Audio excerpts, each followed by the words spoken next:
శ్రోతలకు నా హృదయపూర్వక నమస్కారములు. మన శ్రోతలలో ఒక సోదరుడు ప్రశ్నను పంపడం జరిగింది. ఆ ప్రశ్న, అహంకారమును ఎలా పోగొట్టుకోవాలి? ఇది ప్రశ్న. ఏదైనా అసలు ముందు పొందాలన్నా పోగొట్టుకోవాలన్నా దానిని గూర్చి మనం పూర్తిగా తెలుసుకోవాలి.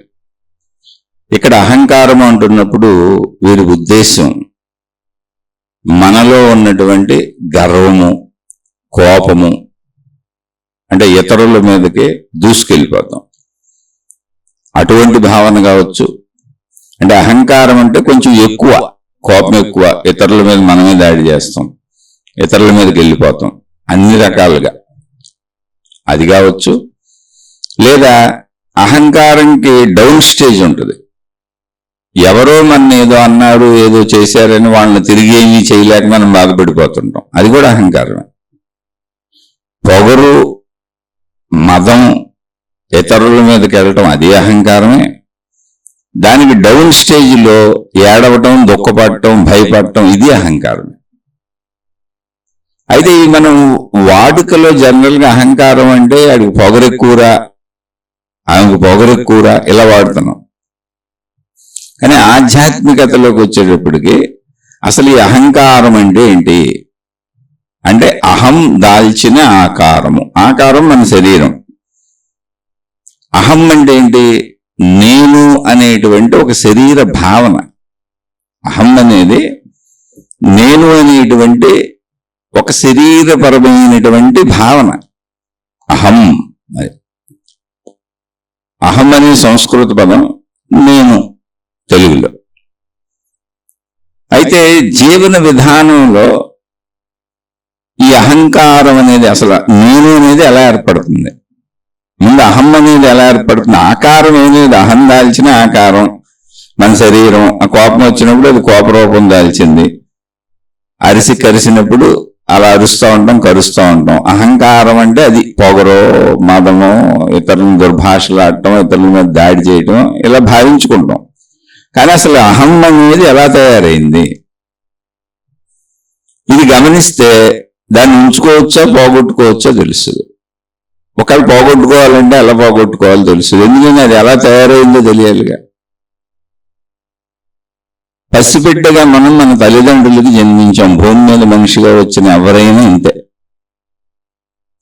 అలా పసిబిడ్డగా జన్మించిన దగ్గర నుంచి శరీర నిర్మాణం ఎలా ఉంది మనిషిది అంటే, శరీరంలో ఉన్నటువంటి కన్ను, ముక్కు, చెవులు, చర్మము, నాలుక, ఇలా వీటి ద్వారా పంచేంద్రియములు అంటారు. అంటే 5 రకములుగా మనం గ్రహించగలుగుతాం. కంటితో చూస్తాం, ఆ చూసింది మనకు కనపడిందే నిజం ఉన్నట్టు, మనకు కనపడిందే మనకు తెలియంది మన దృష్టిలో లేనట్టే. అలాగే మనం విన్న శబ్దాలు మన దృష్టిలో ఉన్నట్టు, మనం వినని శబ్దాలు మన దృష్టిలో లేనట్లే. స్పష్టంగా మిమ్మల్ని మీరు చూసుకోండి అంతే. అలాగే మనకు తెలిసిన వాసనలు మన దృష్టిలో ఉన్నట్టు, మనకు తెలియని వాసనలు మన దృష్టిలో లేనట్టే. అలాగే మనకు తెలిసిన రుచులు, అలాగే మనకు తెలిసిన స్పర్శ సుఖాలు, ఇవి మనకి ఎన్ని తెలుసో ఆ తెలుసు అన్నవన్నీ మన సృష్టిలో, మన దృష్టిలో ఉన్నాయి. అంటే దృష్టిని బట్టి సృష్టి. ఇవన్నీ మన దృష్టిలో ఉన్నాయి, మనం గ్రహించాం కాబట్టి అది మన సృష్టి. అందుకే ప్రతి వ్యక్తికి సృష్టి మారిపోతూ ఉంటుంది. ఎవరి సృష్టి వాళ్ళకు ఉంటుంది. ఆ ఎవరి సృష్టి వాళ్ళకే వాళ్ళ మనసు. ఏంటది? ఎవరు తెలుసుకున్న విషయాలు అంతే, ఇంకేం అద్భుతం లేదు అసలు అందులో. అక్కడేం పెద్ద గొప్పతనం కూడా లేదు. ఎవరు తెలుసుకున్న విషయాలు వాళ్ళకి వాళ్ళ మనసే కూర్చుంది. మరి తెలుసుకున్న విషయాలైతే అహంకారం ఏంటండి అంటే, తెలుసుకున్నవి, ఇప్పుడు నేను కంటితో చూసినవన్నీ, నాకు తెలిసినవన్నీ నాకు నిజాలు. ఆ నిజాల ఆధారంగానే నేను బ్రతుకుతాను. నాకు తెలియని ఎలా బ్రతుకుతాను? అలాగే నేను చెవులతో విన్నవన్నీ నా నిజాలు, నాకు తెలిసిన ఆ నిజాల ఆధారంగానే బ్రతుకుతాను. అలా నేను ఈ శరీరంతో నేను గ్రహించిన నిజాల ఆధారంగానే నేను బ్రతుకుతాను. అలా గ్రహించేటప్పుడు నా చుట్టూ ఉన్న వాళ్ళని చూస్తున్నాను, నా చుట్టూ ఉన్న వాటిని చూస్తున్నాను. వినేటప్పుడు చూసేటప్పుడు వాళ్ళ ప్రవర్తన చూస్తున్నాను, వాళ్ళ శబ్దాలు వింటున్నాను. అంటే ఇలా గుణములు కూడా నేర్చుకుంటున్నాను. ఇలా నడవాలి, ఇలా పరిగెత్తాలి, ఇలా కూర్చోవాలి, ఇలా లేవాలి, ఇలా పడుకోవాలి, ఇలా తినాలి, ఇలా తాగాలి, ఇలా మాట్లాడాలి, ఇలా ఉండాలి, ఇలా ఉండకూడదు. ఇందులో ఇప్పుడు ఏదైనా ఇలా ఉండొచ్చు, ఇలా ఉండకూడదు అనేది మన భావన విశ్లేషణ అనుకోండి. కానీ మనం అన్ని చూసాం, తెలుసుకున్నాం. ఇప్పుడు ఒక వ్యక్తి మాట తీరుంది.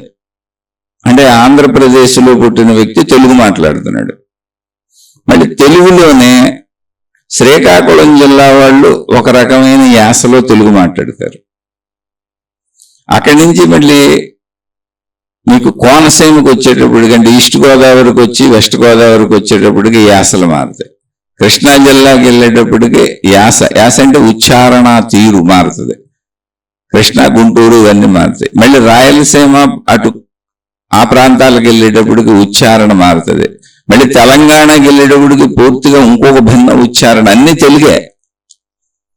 తెలుగు పదాలనే, తెలుగు భాషనే, అందరూ అర్థం చేసుకోగలిగిన తెలుగు భాషనే అనేక ఉచ్చారణలతో మాట్లాడతారు. ఆ ఉచ్చారణ అనేది ఆ ప్రాంతీయతను బట్టి వచ్చింది. ఇది మనం పుట్టుకతో నేర్చుకుంది కాదు, చుట్టూ ఉన్న వాళ్ళని చూసి నేర్చుకున్నాం అంతే. వాళ్ళు అలా అక్షరాలను ఎలా పలికారో మనం అలా పలికాం, పదాలను ఎలా పలికారో అలా పలికాం. అంటే అది సహజంగా గ్రహించటము, నేర్చుకోవటం అనే తత్వమే మన శరీరంలో ఉంది. అసలు శరీరం ఏంటి అంటే అనుభవిస్తున్నానని మనం అనుకుంటున్నాం. జీవించేటప్పుడు అనుభవించాలని జీవిస్తున్నామని మనం అనుకుంటున్నాం. కాదు, అన్ని నేర్చుకుంటుంది, తెలుసుకుంటుంది. ఆ నేర్చుకున్నవి, తెలుసుకున్నవి, గ్రహించినవి అంటే మన శరీరంలో ఉన్నటువంటి 5 రకాల గ్రహణేంద్రియములు. కన్ను గ్రహిస్తుంది, చెవు గ్రహిస్తుంది, ముక్కు గ్రహిస్తుంది, చర్మము గ్రహిస్తుంది, నాలుక రుచిని గ్రహిస్తుంది, స్త్రీ పురుష శారీరక సుఖముల జననేంద్రియం స్పర్శ కింద వస్తుంది, గ్రహిస్తుంది. ఇలా మనకు గ్రహించినవి మనకు తెలుసు. అనంత విశ్వం ఉంది. ఎన్నో దేశాలు ఉన్నాయండి, సుమారు 200 దేశాలు ఉన్నాయి. అసలు మనం చూసాం వాటిని ఎప్పుడన్నా? ఏ అమెరికానో లేదా వెళ్ళొచ్చారు కొంతమంది, కొన్ని ఇతర దేశాలు చూశారనుకోండి, వాళ్ళు అవి మాట్లాడతారు, చూసాం మాకు తెలుసు అని. అంటే వాళ్ళ దృష్టిలో, వాళ్ళ సృష్టిలో అది కూడా ఉంది. మనకు లేదు. నేనున్నాను, నేను అసలు ఏ దేశం అనలేదు. మన దేశంలోనే అనేక ప్రాంతాలు నేను చూడలేదు. మన దేశంలో ఉన్న అనేక ప్రాంతాలు అసలు నాకు తెలియదు, నేను చూడలేదు. నేను చూడనప్పుడు నాకు ఏది సత్యం? నేను చూసినవే నా సత్యం. అందుకని నా చుట్టూ ఉన్న భాషని ఎలా ఉచ్చారణతో మాట్లాడానో అలా నా తల్లిదండ్రుల నుంచి, అంటే నన్ను పెంచుతూ పసిబిడ్డగా నాకు అందుబాటులో ఉండి నన్ను పెంచుతూ ఉన్న నా తల్లిదండ్రులు, నా చుట్టూ ఉన్న నా కుటుంబ సభ్యులు, నా బంధుమిత్రులు, నేను చదువు సంధ్యలకో వృత్తి వ్యాపారాలకో రోడ్ల మీదకి వెళ్తే తారసపడేటువంటి మనుషులు, వీటన్నింటిని బట్టి నేనుండే ప్రాంతంలో అధికంగా నేను వినేటువంటి ఉచ్చారణ భాష అది కనుక నాకు ఆ భాష, ఆ ఉచ్చారణ శైలి వచ్చింది. ఇంకో చోట ఇంకో ఉచ్చారణ శైలి ఉంటుంది. నేను అక్కడికి వెళ్ళి 10 రోజులు ఉండొచ్చు, కానీ నాకు అది రాదు. ఇది అలవాటు అయిపోయింది. నేను ఇలాగే మాట్లాడగలను. అలా తెలుగు ప్రాంతంలో ఉన్న వాళ్ళు తెలుగు మాట్లాడతారు. ఇది మా మాతృభాష అంటారు. మాతృభాష అంటే మనం నేర్చుకోక్కర్లా, సహజంగా వచ్చేసింది. అలాగే కర్ణాటకలో కన్నడ, తమిళనాడులో తమిళము, మహారాష్ట్రలో మరాఠీ, అలా అనేక ప్రాంతాలలో మన దేశంలోనే ఎన్నో భాషలు ఉన్నాయి. అలా ప్రపంచవ్యాప్తంగా లెక్కలేనన్ని భాషలు మాట్లాడుకుంటారు. మళ్ళీ ఆ భాషలకు ఉచ్చారణ శైలి మారుతూ ఉంటుంది ప్రాంతీయతను బట్టి. ఇది ఎందుకు చెప్పానంటే, దీన్ని అర్థం చేసుకుంటే మిగిలినవన్నీ అలాగే ఉన్నాయి. మనకు వచ్చిన అలవాట్లు, మన గుణాలు, మన స్వభావము, మనకున్న కోపతాపాలు, ఈర్ష్యలు, అసూయలు, ద్వేషాలు, ఇవన్నీ మన తల్లిదండ్రులు మొదలుకొని మన చుట్టూ ఉన్న మనుషుల నుంచి మంచి గుణాలు, చెడ్డ గుణాలు సమస్తం నేర్చుకున్నాం. ఇప్పుడు చెడైనా ఉందని తెలియకపోతే ఎలా తెలుస్తుంది? ఎవడొకటి చెడు నేర్పాలి. ఇప్పుడు సిగరెట్ ఉందని ప్రపంచంలో తెలియాలిగా. ఎవడొకటి కాలుస్తుంటే నువ్వు చూడాలిగా. అలాగే సినిమా ఒకటి ఉంది ప్రపంచంలో, నీకు తెలియాలిగా. అప్పుడే పుట్టి తల్లి పక్కన ఉన్న బిడ్డకి సినిమా ఒకటి ఉందని తెలియదుగా, సిగరెట్ ఒకటి ఉందని తెలియదుగా, అసలు ప్రపంచం ఎంత ఉందని తెలియదుగా. ఇప్పటికి కూడా భూమి మీద ఉన్న మానవులకి మొత్తం ప్రపంచం, విశ్వం ఎంత ఉందో ఎవరికి తెలియదు అసలు. అసలు మామూలు మనుషులందరికీ అసలు ఎన్ని దేశాలని అన్ని దేశాలు తిరిగినోడు ఎవడు, అన్ని భాషలు చూసినోళ్ళు ఎవరు? 200 దేశాలు తిరిగిన వాళ్ళు ఉండనే ఉండరు. ఎక్కడ చూసినా అన్ని భాషలు వచ్చిన వాళ్ళు ఉండరు. ఏయో కొన్ని భాషలు నేర్చుకుంటారు. అంటే ఏంటి, అసలు ప్రపంచంలో మనకు తెలిసిన సత్యం 1% కూడా లేదు. కానీ అదే మొత్తం సత్యం అనుకుని మనం జీవించుకుంటూ వెళ్ళిపోతుంది. మనకు తెలియంది అనంతంగా ఉంది. ఏది మామూలు ప్రపంచంలో 200 దేశాలు, వాళ్ళ భాషలు, వాళ్ళ కట్టుబొట్టు, తీరు తెన్నులు, వాళ్ళ స్వభావాలు, వాళ్ళ ప్రవర్తనలు, మనుషుల్ని తీసుకుంటే ఇంకా విశ్వం అంటే అసలు మనకు తెలుసు అనే భావన కూడా మనం తెలుసు అని అనకూడదు. ధూళికణమంత కూడా తెలియదు మనకు. కానీ మరి మన నేను ఎలా ఏర్పడిందంటే, శరీరము గ్రహణ యంత్రము. పుట్టిన దగ్గర నుంచి అది గ్రహిస్తూ ఉంటుంది, తెలుసుకుంటూ ఉంటుంది. అంతే, చనిపోయే వరకు తెలుసుకుంటూనే ఉంటుంది. ఇప్పుడు అహం అనేది ఏంటంటే, ఏ స్టేజ్కి ఆ స్టేజ్కి మనం గమనించుకుంటే మనకు తెలిసిన విషయాలు ఏమున్నాయో మనుషుల్ని చాలా జాగ్రత్తగా గమనించుకోండి. మనకు తెలిసిన విషయాలు ఏమున్నాయో వాటిలో ఉండటం భద్రత అనుకుంటారు మనుషులందరూ. కొత్త విషయాలు అభద్రత అనుకుంటారు. ఇప్పుడు మన ఇంటికి ఎవరన్నా కొత్త మనుషులు వచ్చి తలుపు కొట్టి ఏదో అడ్రస్లు అడిగి రకరకాలుగా మాట్లాడి కొంచెం అడ్డదిడ్డంగా మాట్లాడి వెళ్ళిపోయారు అనుకోండి, కంగారు పడతాం. ఎవరు వచ్చారు, ఎందుకు వచ్చారు, అసలు ఏంటి, వీళ్ళు ఏ ప్లాన్తో వచ్చారని. అదే అడ్డదిడ్డపు మాటలో, అదే చెత్త మాటలో మనకు తెలిసిన వాళ్ళు వచ్చి మాట్లాడారు అనుకోండి, ఏం కంగారు పడం. అది మనకు తెలిసిన వాళ్ళకి మనం కూడా వాళ్ళతో అడ్డదిడ్డంగా మాట్లాడుకుంటూ కూర్చుంటాం. విషయ ఆసక్తి అంటే తెలిసినది ప్రతిదీ భద్రతగా ఉంటుంది. మా అమ్మ నాకు తెలుసు, భద్రత. మా నాన్న నాకు తెలుసు, భద్రత. అమ్మ అన్నం పెట్టేటప్పుడు నువ్వు అన్నం తినకపోతే బూచోడికి అప్పచెబుతానంటే ఆ తెలియని కూడా ఎవడికో అప్పచెప్పు, అందుకని భయం. చాలా జాగ్రత్తగా గమనించుకోండి. భయం ఎక్కడ పుట్టింది అంటే తెలియనితనం భయం. అక్కడ అసలు నిజంగా తెలియనితనంలో ఏమీ లేదు, కానీ భయం. ప్రతి కొత్తదే, ఏది కొత్తది చేద్దామన్నా ముందు టెన్షన్ ఫీల్ అవుతాం, నర్వస్ ఫీల్ అవుతాం, స్ట్రెస్ ఫీల్ అవుతాం. కొంతమంది చాలా హైయెస్ట్లో ఫీల్ అయిపోతారు దాన్ని. అంటే అహం ఒక భద్రతగా ఉంటుంది. మనకి తెలిసిందంతా ఒక భద్రతగా ఉంటుంది. అందుకే చాలా మంది తెలిసిన పనులే చేద్దాం, తెలిసిన దాంట్లోనే ఉందాం, తెలిసిందే జీవిద్దాం, మళ్ళీ కొత్త కొత్త ప్రయోగాలు, ఇవన్నీ జీవితం ఏమైపోద్దని భయపడతా ఉంటారు. తెలిసిన దాంట్లో ఉండటానికి ఇష్టపడతా ఉంటారు. కానీ నిజంగా చిన్నతనం నుంచి గమనించుకుంటూ వస్తే ఇప్పటి వరకు తెలుసుకుంటున్నది, తెలిసింది అంతా కూడా చుట్టూ ఉన్న వాళ్ళ నుంచి గ్రహించి మనం తయారు చేసుకుని మనం అనుకుంటున్న, మనం నమ్ముతున్న నేనే తప్ప అసలు మనకు తెలియంది అనంతంగా ఉందా. తెలియని దాంట్లో మనకు మేలు చేసేది చాలా ఉండొచ్చు. తెలియదంత భయపడాల్సిన అవసరం లేదు.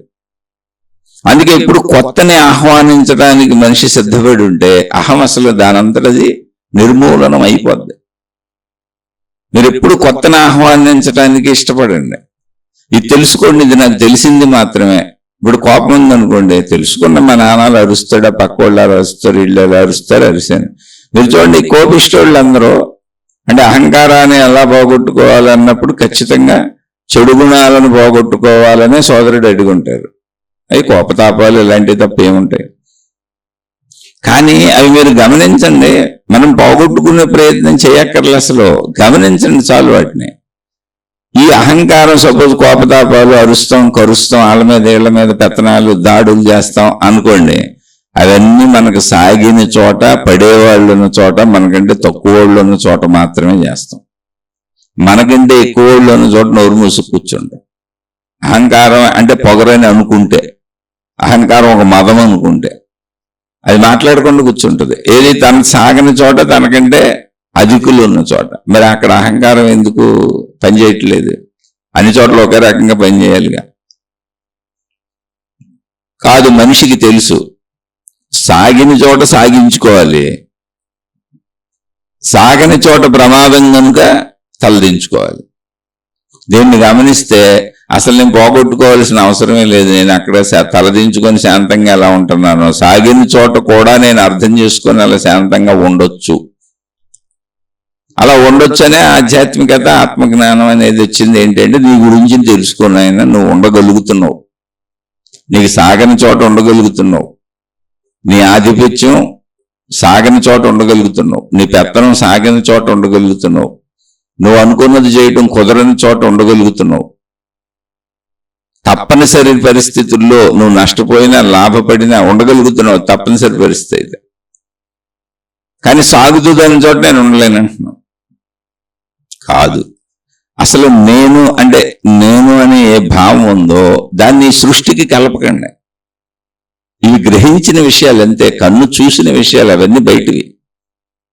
కన్ను చూసిన దృశ్యాలలో మన వాళ్ళు కూడా ఉండొచ్చు, నేను నాది నా వాళ్ళు కూడా ఉండొచ్చు, కానీ వాళ్ళు బయటే ఉన్నారు. మా నాన్న బయటే ఉన్నాడు, మా అమ్మ బయటే ఉంది, నా డబ్బు బయటే ఉంది, నా సంపదలు బయటే ఉంది, నా భార్య బయటే ఉంది, నా భర్త బయటే ఉన్నాడు, నా పిల్లలు బయటే ఉన్నారు, అన్నీ నాకు భిన్నమైనవి.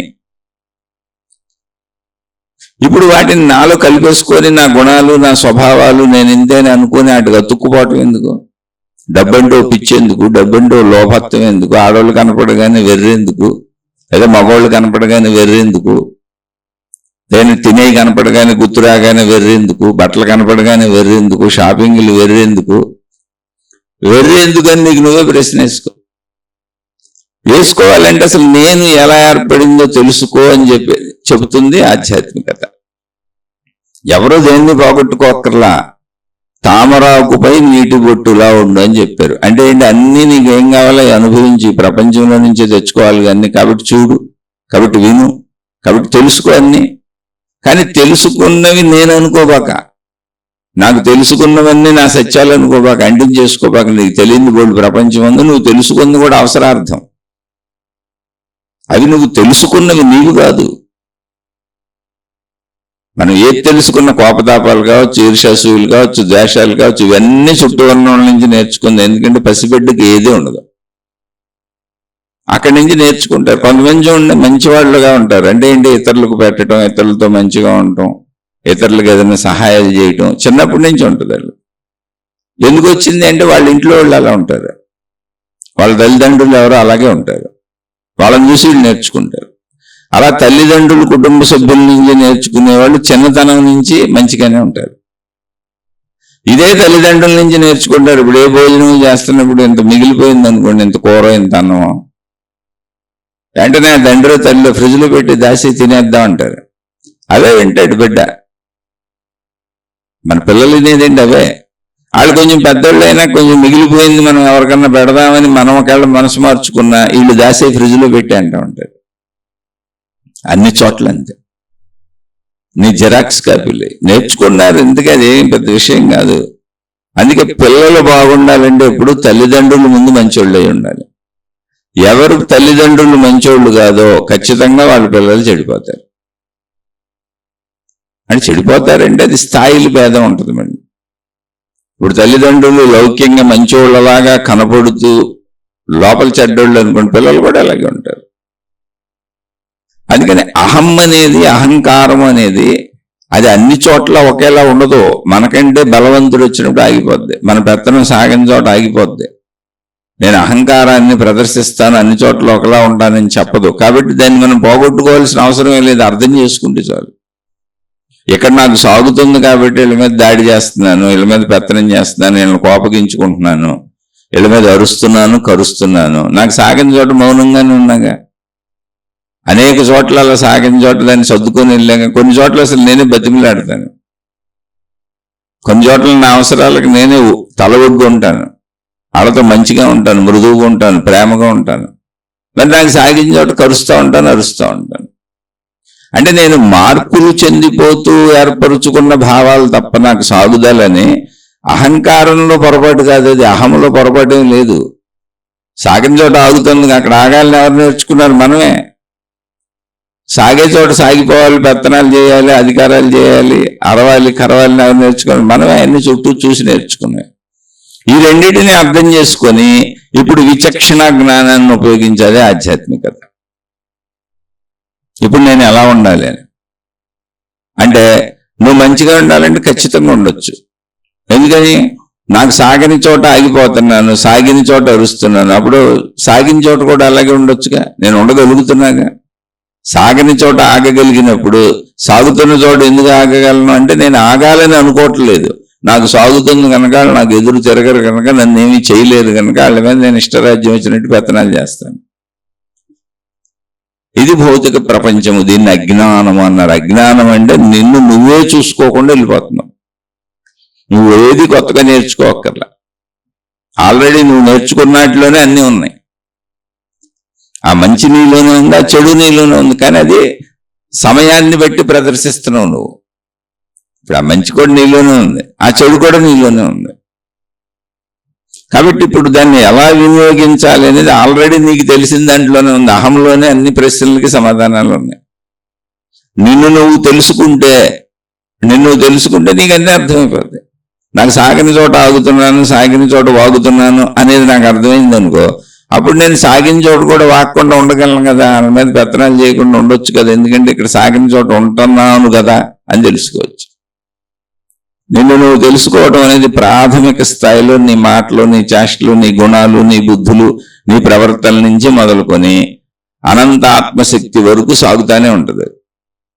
అందుకని ఎరుకతో బతుకు, స్పృహతో బతుకు, నిన్ను నువ్వు తెలుసుకొని బతుకు, యథాలాపంగా బతికేపాక, నీకు అనిపించిన అభిప్రాయాలతో బతికేపాక. ఇప్పుడు కొంతమంది ఇంట్లో ఉంటారు, భార్య, భర్త, పిల్లలు, తల్లిదండ్రులు, అన్నదమ్ములు, అక్క చెల్లెళ్ళు, అభిప్రాయాలు ఏర్పడిపోయి ఉంటాయి. ఈ మనుషులు ఎలాంటి వాళ్ళు, ఈ మనుషులు ఎలాంటి వాళ్ళు, ఈ మనుషులు ఎలాంటి వాళ్ళు, ఇంకా అదే ఫిక్స్ అయిపోయి బతుకుతూ ఉంటారు. అభిప్రాయం నువ్వు ఏర్పరుచుకున్నదే. అభిప్రాయం ప్రకారం ఎదుటోళ్ళు ఉండరు, రోజు అలా ఎందుకుంటారు, ఎప్పుడో ఒక రోజు నువ్వు ఏర్పరుచుకుంది. అసలు అభిప్రాయాలు ఏర్పరచుకోబాక, జడ్జిమెంట్లు ఇవ్వబాక, ఎప్పుడు నేర్చుకుంటానే ఉండి, ఎప్పుడు తెలుసుకుంటానే ఉండి, ఎప్పుడు గ్రహిస్తానే ఉండి. గ్రహింపుని అతికించుకుంటే అహంకారం అవుద్ది. మనం చిన్నదనం నుంచి బిడ్డగా పుట్టిన కాడి నుంచి ఈ శరీరం అన్ని తెలుసుకునేలా ఇంద్రియాలు ఇచ్చి ఎందుకు పెట్టబడింది అంటే సృష్టిలో నువ్వు బతకడానికి అది అవసరం. కళ్ళు చూడాలి, కాళ్ళు నడవాలి, చేతులు పనిచేయాలి, ముక్కుకు వాసనలు తెలియాలి, చెవులకు శబ్దాలు వినపడాలి, నాలుగు రుచులు తెలియాలి, చర్మానికి స్పర్శలు తెలియాలి. ఇలా అన్నీ తెలియకపోతే ఈ ప్రపంచంలో బ్రతకటం కష్టమైపోతుంది. అలా ఈ ప్రపంచంలో నేను బతకాలి అంటే నాకు తెలియాలి అంటే, కానీ తెలుసుకున్నది నేనేని ఎందుకు అతికించుకుంటున్నావు? తెలుసుకున్నవన్నీ నావేని ఎందుకు అతికించుకుంటున్నావు? ఓ భార్య వచ్చింది, ఓ భర్త వచ్చాడు, అక్కడ కూడా నాది అనుకోక్కర్లా, నా సుఖం కోసం తెచ్చుకున్నా. ఈవిడ్ని కాకుండా ఇన్ని కాకుండా ఎవరిని తెచ్చుకున్నా ఇలాగే ఉండేవాడిని. ఇప్పుడు నా పిల్లలు పుట్టారు, వీళ్ళు దాకా ఎవరు పుట్టినా ఇలాగే చూసేవాడిని. ఎందుకని ఆ రిలేషన్స్ అలాగే సాగుతాయి. దానికి అతుక్కుపోబాక వాడుకో, ఉపయోగించుకో.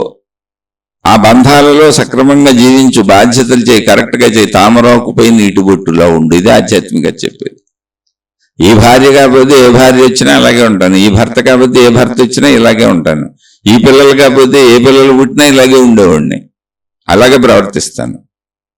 ఎందుకని? ఎందుకని నా బ్రతుకు కోసం నేను చేసుకున్న ఏర్పాటు. ఇదంతా బ్రతుకు కోసం జరుగుతున్న పోరాటం. ఇందులో పోరాటంలో ఆరాటంలో ఏముందంటే ఏమి లేదు, తెలుసుకోవటం ఉంది. చచ్చే వరకు తెలుసుకోవాల్సిందే. చచ్చే వరకు ఎప్పుడైనా మధ్యలో లేదండి అక్కర్లేదు, కళ్ళు అక్కర్లేదు, చూడక్కర్లేదు అని చెబుతామా? అబ్బో బోళ్ళు చూసేసానండి, 60-70 ఏళ్ళ నుంచి చూస్తున్నాను, ఇంక చూడక్కర్లేదులేండి, ఇంకేం చూస్తాను అంటామా? కళ్ళు అక్కర్లేదు అంటామా? అనంగా చనిపోయే చివరి నిమిషం వరకు కన్ను లేకపోతే అసలు నేను ఎక్కడ ఉన్నానో నాకు తెలియదు. అలాగే చెవులు అక్కర్లేదులేండి అంటాం అనంగా. అవి కూడా చనిపోయే చివరి నిమిషం వరకు వినపడపోతే నా పరిస్థితి ఏంటో నాకు అర్థం కాదు. నా చుట్టూ అగమ్యగోచరంగా ఉంటుంది. ఒక్క ఇంద్రియం పోయిందంటే మనిషి జీవితం అగమ్యగోచరం అయిపోద్ది. అందుకే వృద్ధాప్యంలో చూడండి, వినికిడి శక్తి తగ్గిపోయి చూపు మందగించిన వాళ్ళు ఎన్ని కష్టాలు పడుతుంటారు. అందుకని ఏది మనం వద్దనం, కన్నుద్దనం. మరణించే వరకు కన్ను కావాలి, మరణించే వరకు చెవు కావాలి, మరణించే వరకు ముక్కు కావాలి, మరణించే వరకు గొంతు మాట కావాలి, మరణించే వరకు శరీరానికి స్పర్శలు తెలుస్తూనే ఉండాలి. మరణించే వరకు అని ఎందుకంటున్నాం అంటే మరణం తప్పదు కాబట్టి. అహం అని ఒక పరిధి కట్టేసుకొని, ఒక గీత గీసేసుకొని, ఇదే నిజం అనుకొని, ఇదే సత్యం అనుకొని, ఇది నా క్యారెక్టర్, ఇది నా గుణం, ఇది నా బుద్ధి, నేను ఎలాగే ఉంటాను, నాకు ఎలాగే వచ్చు, నేను ఇంతే అని చెప్పకుండా చిన్నతనం నుంచి ఎలా తెలుసుకుంటున్నావో అలాగే చనిపోయే వరకు తెలుసుకో. దేన్ని పట్టు కూర్చోకు, దేన్ని ఆలాడుకో, ఈవెన్ కుటుంబ సభ్యులతో సహా. అది కుటుంబ సభ్యులను వదిలేయమంటలా. తామరాకుపై నీటి పొట్టు ఏంటి, అక్కడే ఉండు, దాంతోనే ఉండు, కానీ అంటుకోబాక. ఎందుకు అంటుకోబాక? ఈ భార్య కాదు, ఈ భర్త కాదు, ఎవరు వచ్చినా ఇలాగే ఉండేవాడిని. ఎవరితో అయినా ఇదే సుఖం, ఉండటం జీవితం ఇంతే. ఏ పిల్లలు పుట్టినా ఇలాగే ఉండేవాడిని. ఏ వృత్తి వ్యాపార ఉద్యోగాలు కాకపోయినా ఏదో ఒక వృత్తి వ్యాపార ఉద్యోగాలు చేసేవాడిని. ఈ ఉద్యోగం కాదు ఇంకోటి, ఇంకో వృత్తి, ఈ వృత్తి కాదు ఇంకో వృత్తి. ఎందుకంటే బతకాలకి డబ్బు కావాలి. కాబట్టి నువ్వేదో ఇది భద్రత అనుకొని, ఆ తెలిసిందంటూనే కూర్చోవటం భద్రత అనుకొని, ఆ తెలిసినట్టుగానే ప్రవర్తించడం నాకు వచ్చు అనుకొని, అదే నేను అనుకున్న భావన అహంకారం అయింది. ఒక పరిమితిని పెట్టేసుకున్నావు.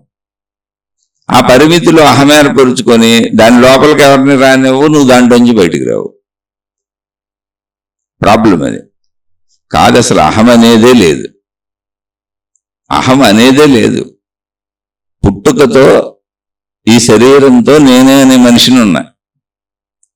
నా తల్లి పక్కన పసిబిడ్డగా పడుకొని ఉన్నా. అది నా పుట్టుక. అక్కడి నుంచి ఈ శరీరంతో ఇంకంతా తెలుసుకోవటమే. ఎప్పటి వరకు అంటే శరీరం నశించిపోయే వరకు. శరీరం పుట్టింది, శరీరం మరణిస్తుంది. కాబట్టి ఇప్పుడు అంటుకోవటం ఎందుకు? నశించే వరకు. పుట్టిన కాడి నుంచి పుట్టినప్పుడు ఏం చేసావు? ఏమీ చేయలేని అసహాయురాలివి, అసహాయుడివి. అప్పుడు అహం ఉందా? లేదు. అప్పటి నుంచి తెలుసుకోవటం మొదలుపెట్టావు. అమ్మ గొంతున్నావు, గుర్తుపెట్టావు. నాన్న గొంతున్నావు, గుర్తుపడుతున్నావు. ఆ శబ్దాలు, వాళ్ళ స్పర్శలు గుర్తుపడుతున్నావు. వాళ్ళు పాలు తాగిస్తున్నారు, ఎలా తాగాలో చూసావు. అవన్నీ నేర్చుకుంటున్నావు. అలా పెరుగుతూ వచ్చావు. అలా ఎంత పెరుగుతూ వచ్చినా ఇక నేనని ఒక స్వభావం ఏది పెట్టుకోబాక. ఎప్పుడు ఎవరితో ఎలా ఉండాలో అలా ఉండు. ఎప్పుడూ మంచిగా ఉండు. ఇది పెట్టుకో. ఎందుకని మంచిగా ఉండంటే అందరు నాలాంటి మనుషులేక నాకు మంచి కావాలని కోరుకుంటాగా. మొత్తం నాకు అంత మంచిగా కావాలని కోరుకుంటా. చూడటం కానీ, వినటం కానీ, తినటం కానీ, తాగటం కానీ, కట్టుకోవటం కానీ, జీవించటంలో ఏదైనా నాకు మంచిగా ఉండాలని కోరుకుంటా. అన్నీ నాకు మంచి జరగాలని కోరుకుంటా. అప్పుడు నేను మంచిగా ఉండటం అనేది ధర్మం కదా, కనీస సత్యం కదా. మంచిగా ఉండి అతుక్కుపోబాక. అందుకే నిన్ను నువ్వు తెలుసుకుంటే అన్నిటికీ, అన్ని ప్రశ్నలకి అక్కడే సమాధానం ఉంది. నిన్నెవరో గురువులు వచ్చి నీ కొత్తగా సాధనలు నేర్పి, ఆధ్యాత్మికం బోధించి, దేవుళ్ళ గురించి బోధించి, జ్ఞాన గ్రంథాలు చూపించి, నువ్వు ఈ చెడు పనులన్నీ చేయకు, మారిపో అని నీకు పెద్ద పెద్ద సాధనలు నేర్పి దీక్షలు చేయక్కర్లా. ఆడితే అవసరాలే లేవు. నువ్వు చూసుకోవట్లేదు కాబట్టి అన్ని సృష్టింపబడినాయి ఇక్కడ. జస్ట్ నువ్వు చూసుకుంటే నీలోనే మొత్తం సమస్త సమాధానాలు ఉన్నాయి. ఎందుకని నువ్వు అలా ఉంటున్నావు. ఇప్పుడు దొంగతనాలు చేస్తాడు అన్నావు. దొంగతనాలు ఎప్పుడు చేస్తాడు? ఎప్పుడు చేస్తూనే ఉంటాడా? దొంగతనాలు చేసిన దొంగ దుర్మార్గుడు అండి. కొట్టి కట్టేసి వాళ్ళని చిత్రహింసలు పెట్టి లాక్కెళ్ళాడండి అన్నాం ఊరికినే. అంటే ఎప్పుడు దుర్మార్గుడైనా, అన్ని చోట్ల అలాంటి దుర్మార్గుడైనా ఎప్పుడు అలాగే ఉంటాడా? ఉండడు. దొంగతనం చేసే ఒక్క చోట అలా ఉంటాడు. ఎందుకని? డబ్బు కావాలి. కానీ ఈ డబ్బును తీసుకెళ్లి తనకు ఖర్చు పెట్టే తన స్నేహితుల దగ్గర, తన కుటుంబ సభ్యుల దగ్గర, తన పిల్లల దగ్గర చాలా ప్రేమగా ఉంటాడు, చాలా మంచిగా ఉంటాడు. ఇప్పుడు ఆ దొంగ నేను ఎందుకు ఇలా దొంగనైపోయానని స్వాముల చుట్టూ, గురువుల చుట్టూ, మతాల చుట్టూ, దేవుళ్ళ చుట్టూ, దేవతల చుట్టూ నాలో ఈ దొంగ బుద్ధి పోవాలని జరుగుతున్నాడు అనుకోండి, ఊరికి నేను అనుకుందాం. నువ్వు అసలు ఎప్పుడు 24 గంటలు దొంగవైతే అలా తిరగొచ్చు. నీకు మంచి అసలు తెలియకపోతే, నీకు ప్రేమ అసలు తెలియకపోతే, నీలో కరుణ అసలు లేకపోతే, దయ అసలు లేకపోతే, జాలి అసలు లేకపోతే. కానీ దొంగతనం ఒక్క చోట నువ్వు అలా ఉంటున్నావు. మిగిలిన అన్ని చోట్ల నువ్వు మామూలు మనిషిలానే ఉంటున్నావు. స్నేహితులతో అభిమానంగా స్నేహం చేస్తున్నావు. కుటుంబ సభ్యులకి దొంగిలించుకెళ్ళింది ప్రేమగా పెడుతున్నావు. కుటుంబ సభ్యుల్ని ప్రేమతో చూస్తున్నావు. వాళ్ళ పట్ల అభిమానం ఉంది, ప్రేమ ఉంది, దయ ఉంది, జాలి ఉంది, కరుణ ఉంది, అన్నీ ఉన్నాయి. నేను నాది, నా వాళ్ళు అన్నీ ఉన్నాయి. అంటే ఇప్పుడు నీలో మంచి ఉంది. ఆ మంచిని నువ్వు అన్ని చోట్ల చూపించట్లా. ఆ మంచిని నువ్వు అనుకున్న నీ వాళ్ళ దగ్గర చూపిస్తున్నావు, బయట చూపించట్లా. నువ్వు దానికి నువ్వు చూపించట్లేదు నేను అని అనుకోకుండా, నేను మారలేకపోతున్నాను అని అంటున్నావు. మనందరం అలాగే అంటున్నాం, నాతో సహా. ఎందుకని అంటే మనం ఎక్కడెక్కడ ఏ ప్రదేశాలలో మనకి మన ఇష్టం వచ్చినట్టు సాగుతుందో ఆయా ప్రదేశాలలో మన ఇష్టం వచ్చినట్టు ఉండటానికి అలవాటు పడిపోయాం. అసలు ఆ మనిషి కనపడగానే అలా ప్రవర్తించేస్తాం, ఆ ప్రదేశంలోకి వెళ్ళగానే అలా ఉండిపోతాం.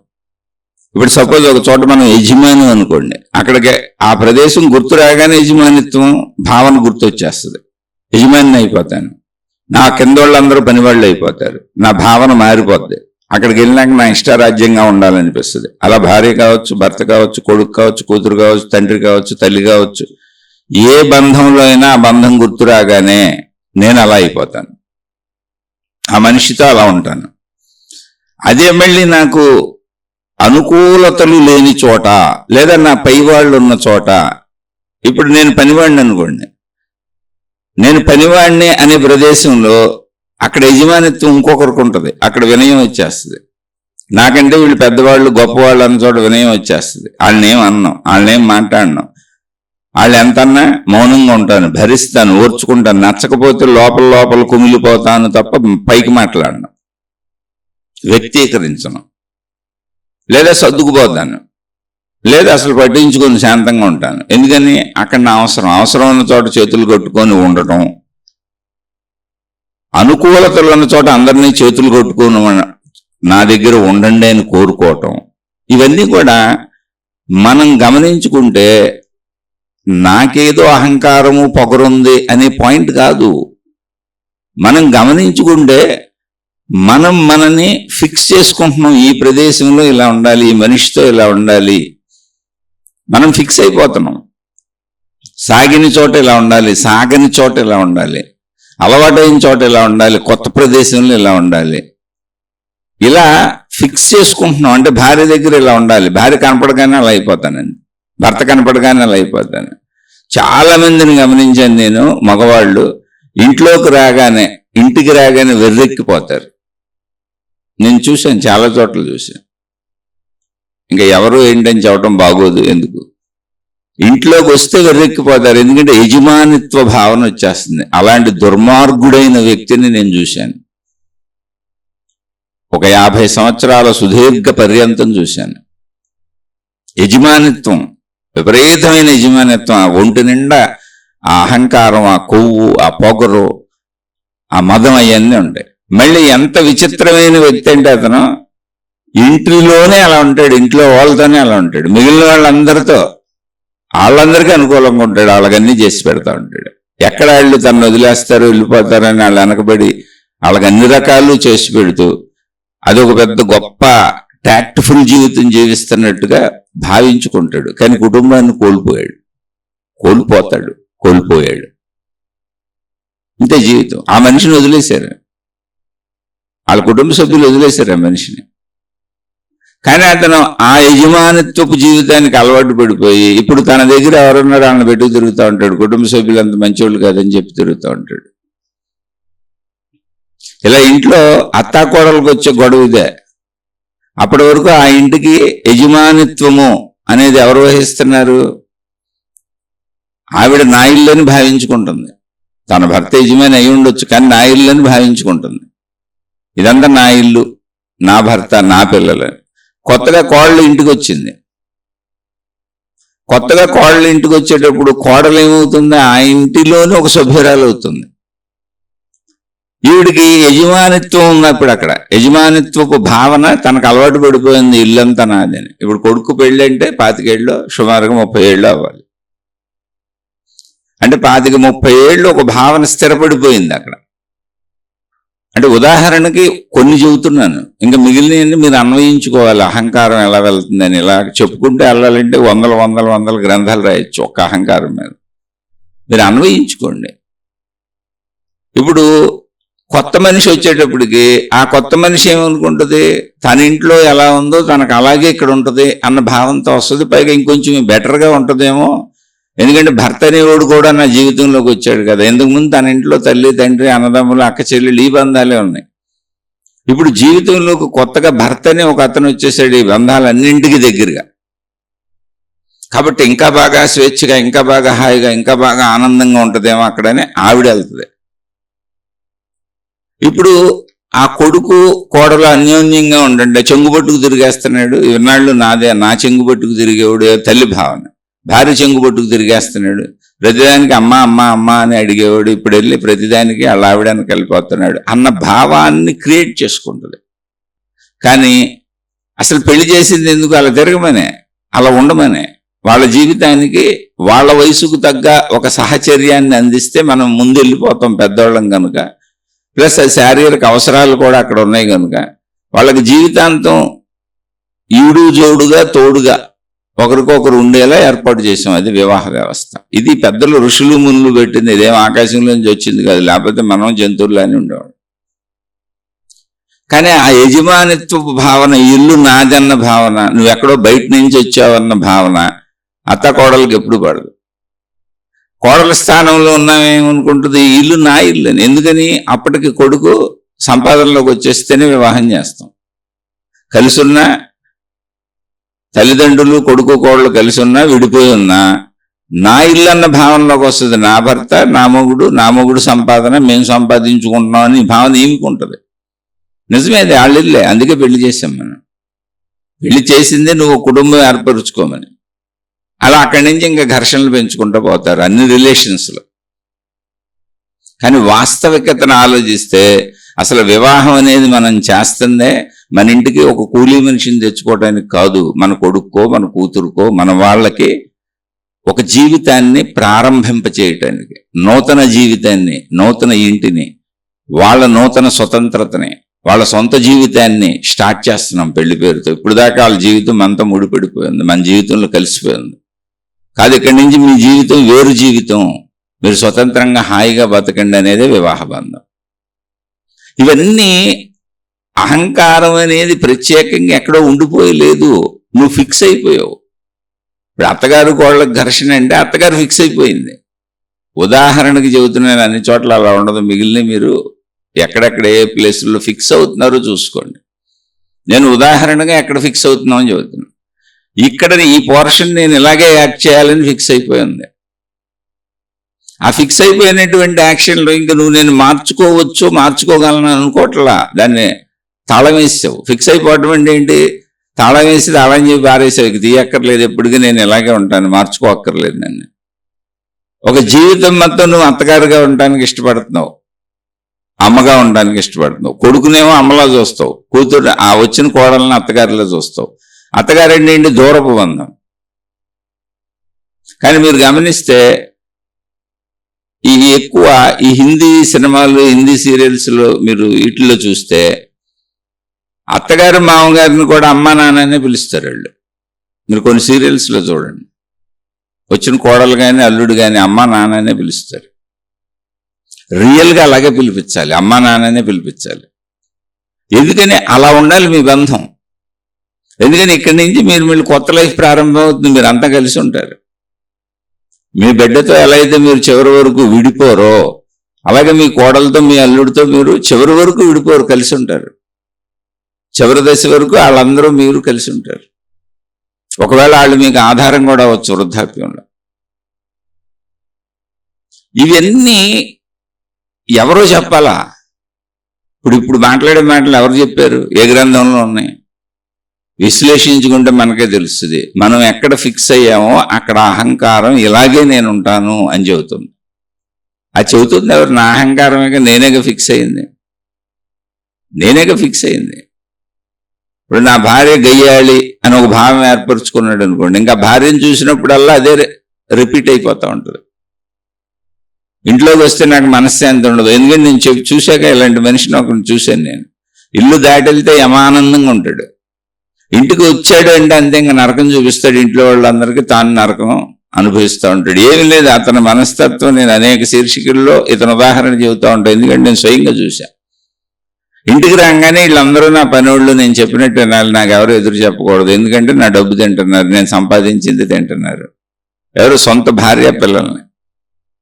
ఇంకా అంతకంటే దుర్మార్గుడు ప్రపంచంలో ఉంటాడు అక్కడన్నా. అతను ఎంత దుర్మార్గుడు అంటే తన చిన్న పిల్లలైన కొడుకు కూతురు 6-7 ఏళ్ల పిల్లలు, అది ఒక తెలిసేది అప్పటి నుంచేగా. చిన్నప్పుడు ఏమనేవాడు తెలీదు. 6-7 ఏళ్ల పిల్లలు తెలిసిన వాళ్ళని నేను చెప్పినట్టు ఇంట్లో ఉండండి, ఇంట్లో లేకపోతే బయటకు వెళ్ళిపోండి అని చెప్పేవాడు. భార్యకి అది చెబుతాడు, నేను చెప్పినట్టు ఇంట్లో ఉండు, లేకపోతే వెళ్ళిపోయి నీ దారి నువ్వు చూసుకో. ఇంక అసలు మాట్లాడటానికి అవకాశమే ఇవ్వడు. అటువంటి వ్యక్తితో 50-60 ఏళ్ళు జీవించిన వాళ్ళ జీవితం ఎంత నరకప్రాయంగా ఉంటుంది, వాళ్ళ మానసికంగా ఎంత సంఘర్షణలకు లోనై ఉంటారు, ఎంత సైకలాజికల్ పేషెంట్లు అయి ఉంటారు. అసలు అటువంటి వ్యక్తిని ఎవరైనా కోరుకుంటారా అంటే ఇక్కడ అహంకారమే అంతుంది, కానీ అది ఇంటికి వస్తేనే ఉంటుంది, ఇంట్లో వాళ్ళ మీదే ఉంటుంది. ఎందుకో తెలుసా? నా మీద మీరు ఆధారపడి ఉన్నారు, మీరు నన్ను భర్త అనకూడదు, మీరు నన్ను తండ్రి అనకూడదు, మీరు నన్ను తండ్రిలా చూడకూడదు, మీరు నన్ను ఒక దేవుళ్ళ చూడాలి, మీరు ఎప్పుడు నా కాళ్ళ మీద పడి ఉండాలి. అంతే తప్ప హక్కులు చూపించకూడదు, తండ్రిని హక్కు చూపించకూడదు, భర్తని హక్కు చూపించకూడదు, నన్ను ఒక దేవుళ్ళ కొలవండి. నేను అక్కడ కూర్చోండి, నుంచోండి, అప్పుడు మీకు అన్నం పెడతా, అప్పుడు మీకు బట్టలు కుట్టిస్తా. అహంకారానికి, మదానికి, పొగరికి పరాకాష్ట అతని చివరి దశను చూడాలనుకుంటున్నాను నేను, ఎలా ఉంటుంది అని. ఎందుకంటే అతని నిజమా, నా అభిప్రాయాలు నిజమా కూడా తెలియాలిగా. నేనేమో ఎవరిని శపించట్లా, ఎవరు కష్టపడాలని అసలు కోరుకోవట్లే. ఆత్మజ్ఞాన మార్గంలో అందరూ సుఖ ప్రయాణమే చేయాలి, అందరి జీవితాలు హాయిగా ముగియాలి ఇక్కడ. ఎందుకంటే ఆత్మవత్ సర్వభూత అని. కానీ అహంకారం యొక్క పరాకాష్ఠలు చాలా చోట్ల చూశాను. అతన్ని చూసినాక నా జీవితాన్ని నేను చాలా మార్చుకున్నాను. ఎంత మార్చుకున్నానంటే అసలు నా కుటుంబ సభ్యుల్ని ఒక్క మాట కూడా అన్నా, ఈ ఇల్లు మీదే అని చెబుతాను. కోపం వస్తే మీకు అప్పచెప్పేసి ఇవన్నీ నేను వెళ్ళిపోతానని చెప్తాను. అలా చెప్పిన సందర్భాలు ఉన్నాయి. నేనేమీ అంత గొప్పోడినేం కాదు, నేను ఘర్షణలు పడ్డాను, నేను గొడవలు పడ్డాను, కానీ నేనేం చెబుతానంటే ఇక్కడ ఉన్నాయన్నీ మీ, అతనికి రివర్స్లో చెబుతాను. మీకు అన్నీ అప్పచెప్పేసి ఇల్లు అప్పచెప్పేసి నేను బెకార్లాగా పోతాను, నచ్చితే కలిసి ఉందాం లేకపోతే పోతానని కోపం వచ్చినప్పుడు అంటాను. అవి కూడా మానేశాను. ఇప్పుడు లేదు. నేను చెబుతుంది కొత్తలో, పెళ్ళైన కొత్తలో, పిల్లలు పుట్టిన కొత్తలో, మిడిమిడి జ్ఞానంతో సాగుతున్న అహంకారం ఆగని చోట. ఎందుకంటే అది ఎవరికీ ఆగదు, దాన్ని అర్థం చేసుకుంటే ఆగదు. నన్ను నేనే అర్థం చేసుకున్నాను, అవే మీకు చెబుతున్నాను. సాగని చోట ఆగుతున్నాను కదా, సాగిన చోట ఎందుకు ఆగలేకపోతున్నాను, ఇంతే నా పాయింట్. అంటే సాగని చోట ఆగుతున్నాను, అనువుగాని చోట ఆగుతున్నాను, అవసరమైన చోట చేతులు కొట్టుకు నిలబడుతున్నాను, అతి వినయంగా ఉంటున్నాను. అహంకారం వినయం కింద మారిపోతుంది, పొగరు వినయం కింద మారిపోతుంది, కోపం, అరుపులు, కేకలు అన్నీ కూడా చాలా వినయం కింద మారిపోతున్నాయి. కానీ అవే మళ్ళీ తనకు సాగిన చోట వీళ్ళు నా మీద ఆధారపడి ఉన్నారు అన్న భావన. వాళ్ళ నుంచి మనకేదో కావాలి, వాళ్ళు మనకు నచ్చినట్టు అవన్నీ ఇవ్వకపోతే, వాళ్ళు మనకు నచ్చినట్టు ఉండకపోతే, గౌరవాలో, కోరికలో, కీర్తి ప్రతిష్టలో అలా ఉండాలి. అవన్నీ ఇవ్వాలి వాళ్ళు మనకి. ఎందుకు? మన మీద ఆధారపడి ఉన్నారు. ఇవ్వకపోతే ఇష్టారాజ్యంగా ప్రవర్తిస్తాను. అయితే ఇది ఒకే శైలిలో ఒకే రకంగా ఉంటే నేను మారలేకపోతున్నాను అనుకోవచ్చు. ఇందాక మనం స్టార్టింగ్లో ఇదే శీర్షికలు చెప్పుకున్నాం. ముందు ఒక దొంగతనాలు చేసేటప్పుడు ఎదుటి వ్యక్తులను చంపేయచ్చు, కొట్టచ్చు, తిట్టచ్చు, ఎత్తుకుపోవచ్చు. కానీ కనీసం కొట్టకుండా తిట్టకుండా ఎత్తుకుపోయినా కూడా అది కాఠిన్యతే. ఎందుకని వాళ్ళు ఎంతో కష్టపడి వాళ్ళ కోసం సంపాదించుకున్న, వాళ్ళ కుటుంబం కోసం సంపాదించుకున్న వాళ్ళ ధనాన్ని నేను ఎత్తుకుపోతున్నాను. అది కూడా కాఠిన్యతే, అది కూడా అహంకారమే. కానీ దాన్ని తెచ్చి మళ్ళీ పెట్టేటప్పుడు, నా కుటుంబ సభ్యులకు పెట్టేటప్పుడు ఎంతో ప్రేమగా పెడుతున్నా. నా కుటుంబ సభ్యుల కోసం ఇతర కుటుంబ సభ్యులనే ఇబ్బంది పెట్టేస్తున్నా. కానీ ఇక్కడ ప్రేమ ఉంది, నా కుటుంబ సభ్యుల మీద ప్రేమ ఉంది, నా మీద ప్రేమ ఉంది, నా స్నేహితుల మీద ప్రేమ ఉంది, నాకు సంబంధించిన నా వాళ్ళందరి మీద ప్రేమ ఉంది. అంటే ప్రేమ అనేది నాకు తెలుసు, దయ అనేది నాకు తెలుసు, కరుణ అనేది నాకు తెలుసు, ప్రేమించడం నాకు వచ్చు, అభిమానం నాకు వచ్చు. కానీ నేను దొంగ అన్న ప్లేస్లో దాన్ని చూపించను కాబట్టి దొంగనవ్వయ్యాను, లేకపోతే అసలు నేను దొంగనే అవను. ఎవరైతే తమ అహంకారాన్ని గమనించుకొని నాలో వినయం ఉన్నది, సాగని చోట వినయంగానే ఉంటున్నాను, నాలో మంచి ఉన్నది, సాగని చోట మంచిగానే ఉంటున్నాను, అవసరమైన చోట మంచిగా వినయంగానే ఉంటున్నాను, చేతులు కట్టుకొని ఉంటున్నాను, నాకు సాగిన చోట మాత్రమే రాక్షసుడులా రాక్షసిలా పేటరేగిపోతున్నాను, దీన్ని మార్చుకోలేకపోతున్నానని నేను చెబుతున్నాను. కానీ గమనించుకుంటే నాలో 2 లక్షణాలు ఉన్నాయి. పేటరేగిపోయి అహంకారంతో మదమెక్కినట్టు ప్రవర్తించేవి ఉన్నాయి. వినయంగా మంచిగా చేతులు కొట్టుకొని ప్రశాంతంగా ప్రేమిస్తూ మంచిగా ఉండే లక్షణాలు ఉన్నాయి, సర్దుకోగలిగిన లక్షణాలు ఉన్నాయి. సాగిన చోటల్లో సర్దుకుంటున్నాగా. మరి అది నేను ఇక్కడ ఎందుకు చేయలేను? ఎక్కడెక్కడైతే అహంకార ప్రదర్శన జరుగుతుందో అక్కడక్కడ నేను ఎందుకు ఇలా ఉండలేను? వినయంగా ఎందుకు ఉండలేను? ప్రేమగా ఎందుకు ఉండలేను? దయగా ఎందుకు ఉండలేను? పద్ధతిగా మంచిగా ఎందుకు ఉండలేను? ఎందుకు సర్దుకోలేను? ఒకవేళ ఎదుటి వాళ్ళదే తప్పు అయినా నేను ఎందుకు సర్దుకోలేను? చాలా చోట్ల సర్దుకుంటున్నాగా. ఒక రోడ్డు మీదకి వాహనం వేసి వెళ్ళామనుకోండి, వాహనం వేసుకొని ఒక రోడ్డు మీదకి వెళ్ళాం, కొన్ని వందల వేల లక్షల వాహనాలు రోడ్ల మీద తిరుగుతూ ఉంటాయి. వాళ్ళందరూ మనకు దారి ఇచ్చేస్తారు, నువ్వు వెళ్ళిపో బాబు, లేకపోతే నువ్వు వెళ్ళిపో అమ్మా అని. ఎవరు దోవలాళ్ళు అసలు వాళ్ళకి ఇష్టం వచ్చినట్టు పోతుంటారు.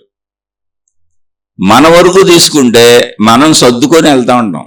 ఎవరు మనని వాళ్ళ వాహనంతో ఢీ కొట్టేయకుండా, మనం ఎవరిని ఢీ కొట్టేయకుండా ఎవరి ఇష్టారాజ్యంగా వాళ్ళు ఎవరి రూట్లు వాళ్ళు వెళ్ళిపోతుంటారు. అనేక దారులు ఉంటాయి. ఐదు తిరుగుతారు, లెఫ్ట్ తిరుగుతారు, రైట్ తిరుగుతారు, ఎడు తిరుగుతారు, ఎటు పడితే అటు పోతూ ఉంటారు.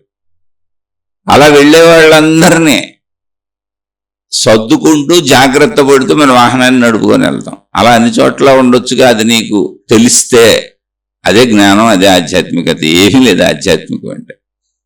నీకు లైఫ్ డ్రైవింగ్ తెలియట్లేదు. లైఫ్ డ్రైవింగ్ తెలియని చోట అహంకార ప్రదర్శన వచ్చేసింది. అంతే తప్ప నిజంగా అహంకారం అనేది, అహం అంటే మదము, పొగరు, మాత్సర్యం ఇటువంటివి లేవు అసలు. నువ్వు కావాలని నేర్చుకున్న అలవాట్లు చిన్నప్పటి నుంచి. మీ నాన్నలు అరిసి ఉంటాడు, కరిసి ఉంటాడు, అది నీకు వచ్చేసింది. మీ నాన్నకి డబ్బు పిచ్చి ఉంటుంది, అది నీకు వచ్చేసింది. మీ నాన్నకో మీ అమ్మకో ఉన్న అలవాట్లన్నీ నీకు వచ్చేసినాయి.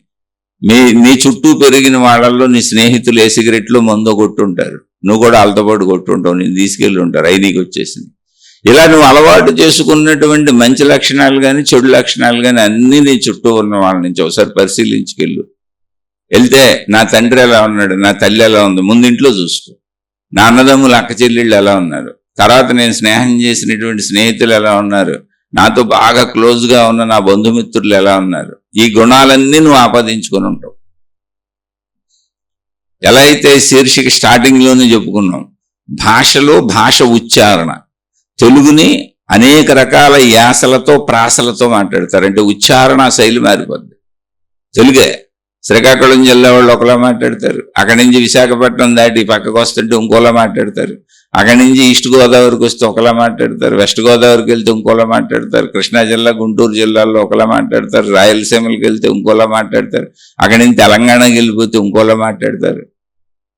ఇలా సరిహద్దు ప్రాంతాలు, కర్ణాటక ఆంధ్ర సరిహద్దు ప్రాంతాల్లో ఇంకోలా మాట్లాడతారు. సగం కన్నడ సగం తెలుగు ఉంటాయి. తమిళ ఆంధ్ర సరిహద్దు ప్రాంతాల్లో ఇంకోలా మాట్లాడతారు. తమిళ తెలుగు కలిసిపోయి ఉంటుంది. అలా సరిహద్దు ప్రాంతాల రాష్ట్రాలు ఎన్ని ఉన్నాయో ఆ భాష ఈ భాష కలిసిపోయి ఉంటుంది రెండిట్లో. ఇప్పుడు అసలు ప్రపంచవ్యాప్తంగా అన్ని భాషల్లోనూ మన తెలుగు భాషలో ముఖ్యంగా, మిగిలిన భాషలు తీసి పక్కన పెట్టండి, ఇంగ్లీష్ పదాలు ఉచ్చారణ కలిసిపోయింది ఆల్రెడీ. టీ తాగుతూ ఉంటాం, టీ అనేది ఇంగ్లీష్ పదం. కాఫీ తాగుతూ ఉంటాం, కాఫీ అనేది ఇంగ్లీష్ పదం. అనేక పదాలు ఇంగ్లీష్ పదాలు వాడుక తెలుగు భాషలోకి వచ్చేసినాయి. మామూలుగా అసలు ఏ చదువు రాని ఇంగ్లీష్ రాని వాళ్ళు కూడా టీ స్టాల్ అని బోర్డు పెడతారు. ఇవన్నీ పదాలు మనమే కాదు, తెలుగు పదాలు కాదు. హోటల్ అనేది తెలుగు పదం కాదు, అవి సామాన్యమైన తెలుగులో ఇంగ్లీష్ కలిసిపోయింది. అలా మొత్తం అన్ని భాషల్లో కలిసిపోయింది అది. ఎందుకనంటే ఇంగ్లీష్ అనేది అంతర్జాతీయ భాషగా ఉంది చాలా దేశాలు. ఇంగ్లీష్ వస్తే ఈ దేశస్తులు ఆ దేశంలో, ఆ దేశస్తులు ఈ దేశంలో కలిసిమెలిసి ఉండొచ్చు, తిరగచ్చు చదువుకున్న వాళ్ళు. అందుకని ఆ చదువుకున్న వాళ్ళు తిరిగిన ప్రాంతాలలో సామాన్య భాషలు వాడుక భాషల్లోకి వెళ్ళిపోయింది, కలిసిపోయినాయి కొన్ని పదాలు. అలా అహంకారం అనేక విషయాలతో కలిసిపోతూ ఉంటుంది. కానీ జస్ట్ ఆధ్యాత్మికత అంటే ఏంటి అంటే, నీ అహంకారం అసలు ఎలా ఏర్పడిందో తెలుసుకో. అహం నేను ఎలా ఏర్పడింది అంటే, అసలు నేను పుట్టినప్పుడు అహం లేదు, నేనన్న భావనే లేదు. నేను పుట్టినప్పుడు ఏముంది? శరీరం ఉంది, చక్కటి ప్రాణశక్తి ఉంది, శరీరాన్ని బ్రతికించి ఉంచిన ప్రాణశక్తి ఉంది అంతే. అసలు మనసు అనేది ఇంక ఏర్పడలేదు. ఇప్పుడు పుట్టిన దగ్గర నుంచి ఏర్పడింది ఆ మనసు. అది పుట్టుకతో నాకు వచ్చిన అవయవం కాదు. కాళ్ళు చేతులు కన్ను ముక్కు చెవుల్లాగా లేదా లోపల ప్రాణశక్తిలాగా వచ్చింది కాదు. మనసు ఏర్పడింది, శరీర ఎదుగుదలలో ఏర్పడింది. అలా ఏర్పడినటువంటి మనసు అంటే ఏంటి? మనం గ్రహించిన విషయాలన్నీ. అదే నేను, అదే అహం. అహం అంటే ఏమీ లేదు, నేనన్న మొట్టమొదటి భావన. మనసు అంటే ఏమీ లేదు, మొత్తంగా అందులో ఉన్న ఆలోచనలతో కలిపి సర్వస్వము మనసు. అహమన్నా మనసన్న ఒకటే, ఉన్న విడివిడిగా అర్థం చేసుకోవటానికి పేర్లు పెట్టుకొని చెప్పుకుంటాం. ఆ అహంలో నేనులోనే సమస్త భావాలు ఉంటాయి. కాబట్టి నా గుణాలు, నా స్వభావము, నా ప్రవర్తన, నా మంచి, నా చెడు, నా పొగరు, నా మదం, నా మత్సరం, నా ఈర్ష్య, నా అసూయ, నా ద్వేషం, నా మంచి, నా దయ, నా కరుణ, నా ప్రేమ, నా జాలి, ఇటువంటి సద్గుణాలు దుర్గుణాలు అన్నీ కూడా నేను చుట్టూ ఉన్న సమాజం నుంచి నేర్చుకుని అహంలో పెట్టుకున్నా. ఇవన్నీ కలిపి నేను నాది, నా వాళ్ళతో పాటు ఇవన్నీ నాలో ఉన్నాయి. ఇవి నా సొంత ప్రత్యేకతలు. ఇప్పుడు ఇందులో నేను దేన్నైనా ప్రదర్శించగలను. కోపాన్ని ప్రదర్శించగలను, దయను ప్రదర్శించగలను, ఈర్ష్య అసూయల్ని ప్రదర్శించగలను, ప్రేమను ప్రదర్శించగలను. కానీ నేను ప్రదర్శించాలి అని అనుకోవట్లా. నేను అభిప్రాయాలు ఏర్పాటు చేసేసుకున్నా. కొన్ని అభిప్రాయాలు బలంగా ఉండిపోయినాయి. నా కొడుకు ఎలాంటివాడే, నా తండ్రి ఎలాంటివాడే, నా తల్లి ఎలాంటిదే, నా కూతురు ఎలాంటిదే, నా భర్త ఎలాంటివాడే, నా భార్య ఎలాంటిదే, నా పిల్లలు ఎలాంటి వాళ్ళే, మా అమ్మ నాన్న ఎలాంటి వాళ్ళే. ఇలా అన్ని రిలేషన్స్లోనూ నాకు కొన్ని అభిప్రాయాలు ఏర్పడిపోయినాయి. ఎందుకు ఏర్పడిపోయినాయి? అసలు అభిప్రాయాలు ఎందుకు ఏర్పడతాయి అంటే, వాళ్ళు అలాంటి వాళ్ళు కాదు, వాళ్ళ నుంచి నేను ఆశించటం వలన. వాళ్ళు ఎలాంటి వాళ్ళు అనే అవసరం అసలు నాకు తెలియని కూడా తెలియదు. ఎవరికైనా ఇప్పుడు నా భార్య ఎలాంటిదే అనుకున్నాం, నా భర్త ఎలాంటివాడే అనుకుందాం, లేదా నా తండ్రి ఎలాంటివాడే, లేదా నా తల్లిదండ్రులు ఎలాంటి వాళ్ళే, నా బిడ్డలు ఎలాంటి వాళ్ళే, ఏ రిలేషన్లో అనుకున్నా అసలు ఎదుటి వ్యక్తి మనసులో ఉంది ఎవరికైనా తెలుసా ప్రపంచంలో? అప్పుడు మనం ఎలాంటి వాళ్ళని ఎందుకు అనుకుంటున్నాం? వాళ్ళ నుంచి మనం ఏదో ఆశిస్తున్నాం. మనం ఆశించినంత మనకు వాళ్ళు అందించినప్పుడు మంచోళ్ళు, అందించినప్పుడు చెడ్డోళ్ళు. ఇప్పుడు మన ఆశలు ఎప్పుడు కోరుకోవటంలోనే అధికంగా ఉన్నాయి, అందించే తక్కువ ఉంది అనుకోండి, వాళ్ళ మీద నెగిటివిటీ వచ్చేస్తుంది. ఎప్పుడు అనుకూలతలే కోరుకుంటున్నాం, వాళ్ళు మనం అనుసరించాలని కోరుకుంటున్నాం, వాళ్ళు మనకు అన్ని అనుకూలంగా ఉండాలని కోరుకుంటున్నాం. కానీ అనుకూలతలు తగ్గినాయి, మనం కోరుకునేది ఎక్కువ ఉంది. వాళ్ళు ఇవ్వకపోవడం లేదు, మన కోరిక ఎక్కువ ఉంది. అప్పుడు ఖచ్చితంగా నీ కోరిక ఎక్కువ ఉన్నప్పుడు ఎదుట వాళ్ళు ఎప్పుడూ నీకు అనుకూలంగా లేరు, చెడ్డవాళ్ళు అని అనిపిస్తుంది. అది ఇంతకీ ప్రాబ్లం నీ మనసులో ఉంది, వాళ్ళల్లో లేదు. నువ్వు కోరుకోవటం వలన వాళ్ళ నుంచి నీకు ప్రాబ్లం వస్తుంది. వాళ్ళు అందించి నీకు అన్ని సహకరిస్తే మంచివాళ్ళు అంటున్నావు, నీకు సహకరించకపోతే చెడ్డవాళ్ళు అంటున్నావు. కానీ వాళ్ళు ఎప్పుడు వాళ్ళ ప్రయత్నం వాళ్ళు ఏం చేయగలరో చేస్తున్నారు అంతే. ఎవరైనా అంతే, నువ్వైనా అంతే, నేనైనా అంతే. ఇప్పుడు మనం ఎదుటి వాళ్ళకి ఏం చేయగలం? మన కుటుంబ సభ్యులే కావచ్చు, మొట్టమొదటి రోజు నుంచి ఇప్పటి వరకు ఏం చేయగలం అది చేస్తాం, చివరి రోజు వరకు ఏం చేయగలం అది చేస్తాం. కానీ మన ఎదుట వాళ్ళ కోరిక అంటే మన ఇంట్లో వాళ్ళు, మన అన్నదమ్ములు, మన అక్క చెల్లెళ్ళు, మన తల్లిదండ్రులు, మన స్నేహితులు, మన ఎదుట వాళ్ళ కోరికలు అధికమైనప్పుడు మనం ఎప్పుడు చేయగలిగినంతగా చేస్తాం, చేయలేనిది అక్కడి నుంచి చేస్తాం. వాళ్ళ కోరికలు అధికమైనప్పుడు మనం వాళ్ళకే శత్రువుల్లో కనపడతాం, మేము అడిగినంత చేయట్లేదని. మనం నచ్చం అప్పుడు వాళ్ళకి. మనం వాళ్ళ కోరికలు తక్కువగా ఉన్నప్పుడు మనం చేసింది వాళ్ళకి ఎక్కువైపోయింది అనుకో, మనం చాలా మంచోళ్ళం అంటారు. మనం ఎప్పుడు మనం చేయగలిగినంతే చేస్తున్నాం, అది వాళ్ళకి ఎక్కువైపోతే మనం చాలా మంచోళ్ళం, వాళ్ళకి సరిపోతే మనం మంచివాళ్ళం, వాళ్ళకి చాలకపోతే మనం చెడ్డవాళ్ళం. సేమ్ మన్నే వాళ్ళు అలాగే భావించుకుంటున్నారు. కానీ ఏ మనిషి అయినా తాను ఎంత చేయగలరో అంతే చేయగలరు, అంతకు మించి ఎవరూ ఏమీ చేయలేరు. కాబట్టి ఎక్కడైనా అహంకారానికి దెబ్బ తగిలేది ఎక్కడ, అసలు అహంకారం ఇబ్బంది పడేది ఎక్కడ అంటే ఎదుటి వ్యక్తి నుంచి ఆశించినప్పుడు, ఏ రిలేషన్లో అయినా. మళ్ళీ ఇదంతా గుండ్రంగా తిరిగి ఎక్కడికి వెళ్తుందో తెలుసా? నిష్కామ కర్మయోగము. అద్భుతంగా మళ్ళీ భగవద్గీతలో దీని మీద ఒక అధ్యాయం ఉంది. మొత్తం ప్రపంచంలోకి వచ్చిన మహాత్ములందరూ చెప్పారు. ఈవెన్ ఆధ్యాత్మిక మార్గాల్లోనే కాదు, మీరు భౌతికంలో మోటివేషనల్ స్పీకర్స్ కొంచెం జ్ఞానం తెలిసిన ఎవరైనా చెబుతారు. ఏమైనా తెలుసా? ఆశించకుండా పనిచేయి. అందుకే బాధ్యతలను పెట్టారు, కర్తవ్యములను పెట్టారు, డ్యూటీస్ అన్నారు. నువ్వు చేయవలసినవి ముందు కరెక్ట్గా చెయ్యి, చేస్తే కదా అసలు ఫలితం వచ్చేది. నువ్వు చేసేటప్పుడే ఇంత ఫలితం రావాలని కోరుకోబాక. ఎంతైనా ఏదో ఒకటి చేయటం అంటూ ఉంటే ఫలితం తప్పకుండా వస్తుంది. ఎంత వస్తే అంత తీసుకో. నువ్వు ఊహించావనుకో, అంటే ఇంత ఫలితం రావాలి అని ఊహించావనుకో, అంతకంటే ఎక్కువ రావచ్చు. అప్పుడు నీకు ఆనందం వస్తుంది. నువ్వు అనుకున్నంత రావచ్చు, పర్లేదు, సంతోషంగా ఉంటావు. నేను అనుకున్నంత వచ్చింది కదా, దానికంటే తక్కువ వచ్చింది, వస్తువైతే వచ్చింది కానీ నువ్వు దుఃఖపడతావు, బాధపడతావు. అది ధన రూపంలో అయినా, అభిమాన రూపంలో అయినా, ప్రేమ రూపంలో అయినా ఎదుటి మనిషి నుంచి ఆశించినప్పుడు నువ్వు అనుకున్న దానికంటే వాళ్ళు ఎక్కువిస్తే అప్పుడు ఆ సమయంలో వాళ్ళు నీకు మంచోళ్ళు. మళ్ళీ తర్వాత ఇది ఇవ్వకపోతే వాళ్ళు చెడ్డోళ్ళే. ఎప్పుడు అడుగుతానే ఉంటావుగా, బతికినన్నాళ్ళు అవసరతలు ఉంటాయి. అహంకారపు చర్యలు గమనించు. ఆశించిన దానికంటే ఎక్కువ ఇస్తే వాళ్ళు మంచోళ్ళు, ఆశించినంతే ఇస్తే పర్వాలేదు, మంచోళ్ళు లిస్టులో వేసుకోవచ్చు. ఆశించిన దానికంటే తక్కువ వస్తే వాళ్ళు చెడ్డోళ్ళు, అసలు ఇవ్వకపోతే మహా చెడ్డోళ్ళు, దుర్మార్గులు, అంతే, శత్రువులు. అన్ని సమయాలలో ఇవ్వటం నీకు కుదురుద్దా ఒకసారి ఆలోచించు. ఎదుటి వ్యక్తులకి నీ జీవితంలోని అన్ని సమయాలలో ఎదుటి వ్యక్తులకు ప్రేమ కానీ, అభిమానం కానీ, డబ్బు కానీ, ఏదైనా ఎదుటి వ్యక్తుల అన్నీ ఇవ్వటం నీకు కుదురుతుందా? అన్ని సమయాలలో అన్నీ ఇవ్వగలవా? అన్ని సమయాలలో అందరికీ అన్నీ ఇవ్వగలవా? కాదు, ఏదో ఒకటి మిస్ అవుతూ ఉంటాం. పరిస్థితులు మారుతూ ఉంటాయి.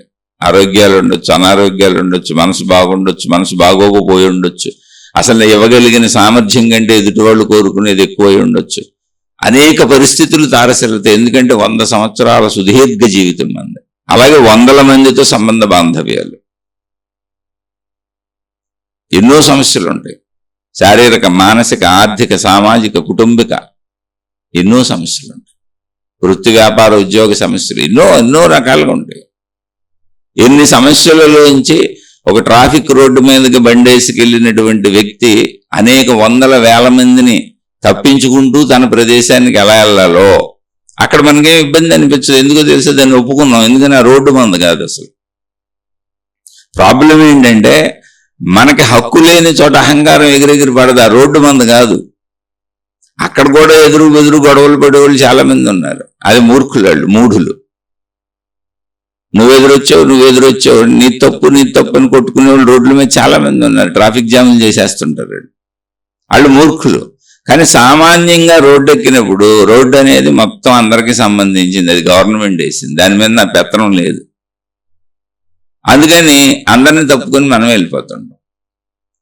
కానీ నాకు దాని మీద హక్కు ఉంది, పెత్తనం ఉంది, నాది, నాది, నా వాళ్ళు అన్న చోట ఎగిరిగిరి పడిపోతుంటాం.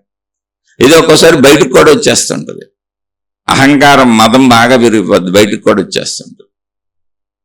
కానీ ఏమొచ్చినా దాని పర్యవసానాలు అనుభవించేది నువ్వే. అందుకే నేను మార్చుకోలేకపోతున్నానని ఎవరు అడుగుతారో తెలుసా? అది తప్పని తెలిసి దాని పర్యవసానాలు అనుభవిస్తూ దుఃఖపడిపోతున్నాడు. వాళ్ళు దుఃఖపడిపోతున్నారు. అందుకని ఎలా మార్చుకోవాలి, ఎందుకు మార్చుకోలేకపోతున్నానని అడుగుతున్నారు. ఎందుకు మార్చుకోలేవు? నీ దగ్గరే ఉన్నాయి 2 రకాల యాక్షన్లు. జస్ట్ నువ్వు చూసుకో చాలు. నీకు సాగిన చోటే నువ్వు అలా మార్చుకోలేకపోతున్నానని చెబుతున్నావు. నీకు సాగని చోట సలాములు కొడుతున్నావు, ఒంగి దండాలు పెడుతున్నావు. చూసుకుంటే చాలు. ప్లస్ అసలు అహంకారం, ఈ అహం అనేది మనం తయారు చేసుకున్నది. దాన్ని ఎప్పుడైనా మార్చేయచ్చు. ఎందుకంటే అది మన స్వస్వరూపం కాదు, మన కాలు కాదు, మన చెయ్యి కాదు. ఇది ఈ మోడల్లోనే ఉంటుంది, ఇంకా మార్చడం కుదరదని. ఇప్పుడు ప్రతి మనిషికి ముఖం, రూపురేఖలు ఉంటాయి, మార్చడం కుదరదు. దాని డిజైన్ ప్రకారం ఆ శరీరం వెళ్ళిపోతూ ఉంటుంది. కానీ స్వభావం, గుణం అలాంటిది కాదు, అది మార్చడం కుదురుతుంది. ఎందుకంటే తయారు చేసుకుంది నువ్వే. మనసు మార్చటం కుదురుతుంది, అది తయారు చేసుకుంది నువ్వే. అందుకే మారు మనస్సు పొందుడి అని చెప్పారు. మారు మనస్సు అంటే ఏంటి? కొత్త మనస్సు. పాత మనసు తీసిపారే, మంచిదైతే ఉంచుకో. అందుకని అహంకారం ఎలా మార్చుకోవాలని అడగబాకండి. అహంకారాన్ని పరిశీలిస్తే అసలు అహంకారమే లేదు అక్కడ. నేను అనేది మొత్తం మనం పోగేసుకున్న ఆలోచనల, విషయముల సమూహము. చుట్టూ ఉన్న వాళ్ళని చూసి నేర్చుకున్నాం. ఏదైనా కానివ్వండి, మీరు ఏం వేసుకున్న అందులో ఇప్పుడు ఇది ఎలాంటిదంటే ఒక దుప్పటి ఉంది, ఒక చీర ఉంది, లేదా ఒక షర్ట్ పీస్ ఉంది, ఒక ప్యాంట్ పీస్ ఉంది, ఒక టవల్ ఉంది. ఇవన్నీ కూడా దారాల అల్లిక. దారాలతో అల్లుతారు. అల్లితే దాని పేరు టవలు, దాని పేరు లుంగి, దాని పేరు చీర, దాని పేరు బెడ్షీట్, దుప్పటే. మొత్తం అందులో ఏమున్నాయండి? ఏమి లేదు, దారాల అల్లిక. దారాలు అవి. ఈ దారాలు ఎక్కడి నుంచి వచ్చినాయి? పత్తి చెట్ల నుంచి వచ్చినాయి. దూది చెట్లు పత్తి పంట పండిస్తారు, దూదిని దారంగా చేస్తారు. దానికి ఆ గుణం ఉంది. దారాలతో వస్త్రాలు చేస్తారు. ఇప్పుడు మీరు ఒక టవల్ తీసుకొని ఆ టవల్లోంచి ఒక్కొక్క దారాన్ని తీసి కింద పడేశారు అనుకోండి, అప్పుడు టవల్ అనేది ఉంటుందా? తుండు అనేది ఉంటుందా? అక్కడ ఉండదు. ఒక షేపులో ఈ దారాలన్నింటినీ అల్లితే తుండయింది, ఇంకో షేపులో వెళితే దుప్పటయింది, ఇంకో షేపులో వెళితే చీర అయింది, ఇంకో షేపులో వెళితే లుంగి అయింది, ఇంకో షేపులో వెళితే ప్యాంట్ అయింది, ఇంకో షేపులో వెళితే షర్ట్ అయింది. మనం పేర్లు పెట్టుకున్నాం దానికి. అనేకం ఉన్నాయట. ఒక బట్టలకు సంబంధించి దారాల అల్లికతో తయారయ్యాయి కోటాను కోట్ల వెరైటీలు ఉన్నాయి. కర్చీఫుల దగ్గర నుంచి ఎన్నో ఉన్నాయి. కానీ అన్నింటిలో ఉన్నవేంటి? దారములే. ఈ దారములు ఎక్కడి నుంచి వచ్చినాయి? మూలం పత్తే. పత్తి ఎక్కడి నుంచి వచ్చింది? చెట్ల నుంచి వచ్చింది. చెట్లు ఎక్కడి నుంచి వచ్చినాయి? పంచిపోతాల నుంచి వచ్చినాయి. ఇప్పుడు దారాలన్నీ తీసేస్తే తుండు ఉంటుందా? దుప్పటి ఉంటుందా? లుంగి ఉంటుందా? చీర ఉంటుందా? దారాలన్నీ తీసేయండి అందులోంచి. ఆ చీర అనేది షేప్ పేరు, దుప్పటి అనేది షేప్ పేరు. అలాగే అహంకారం అనేది షేప్ పేరు, కోపం అనేది ఒక షేప్ పేరు, దుర్గుణాలు అనేవి ఒక షేప్ పేరు. అది పర్ఫెక్ట్ షేప్గా నీకేం లేదు, నువ్వు అలా ఏర్పాటు చేసుకున్నావు. అందులోనే దారాలు ఆ షేప్ ఎలా అయినా మార్చేసుకోవచ్చు.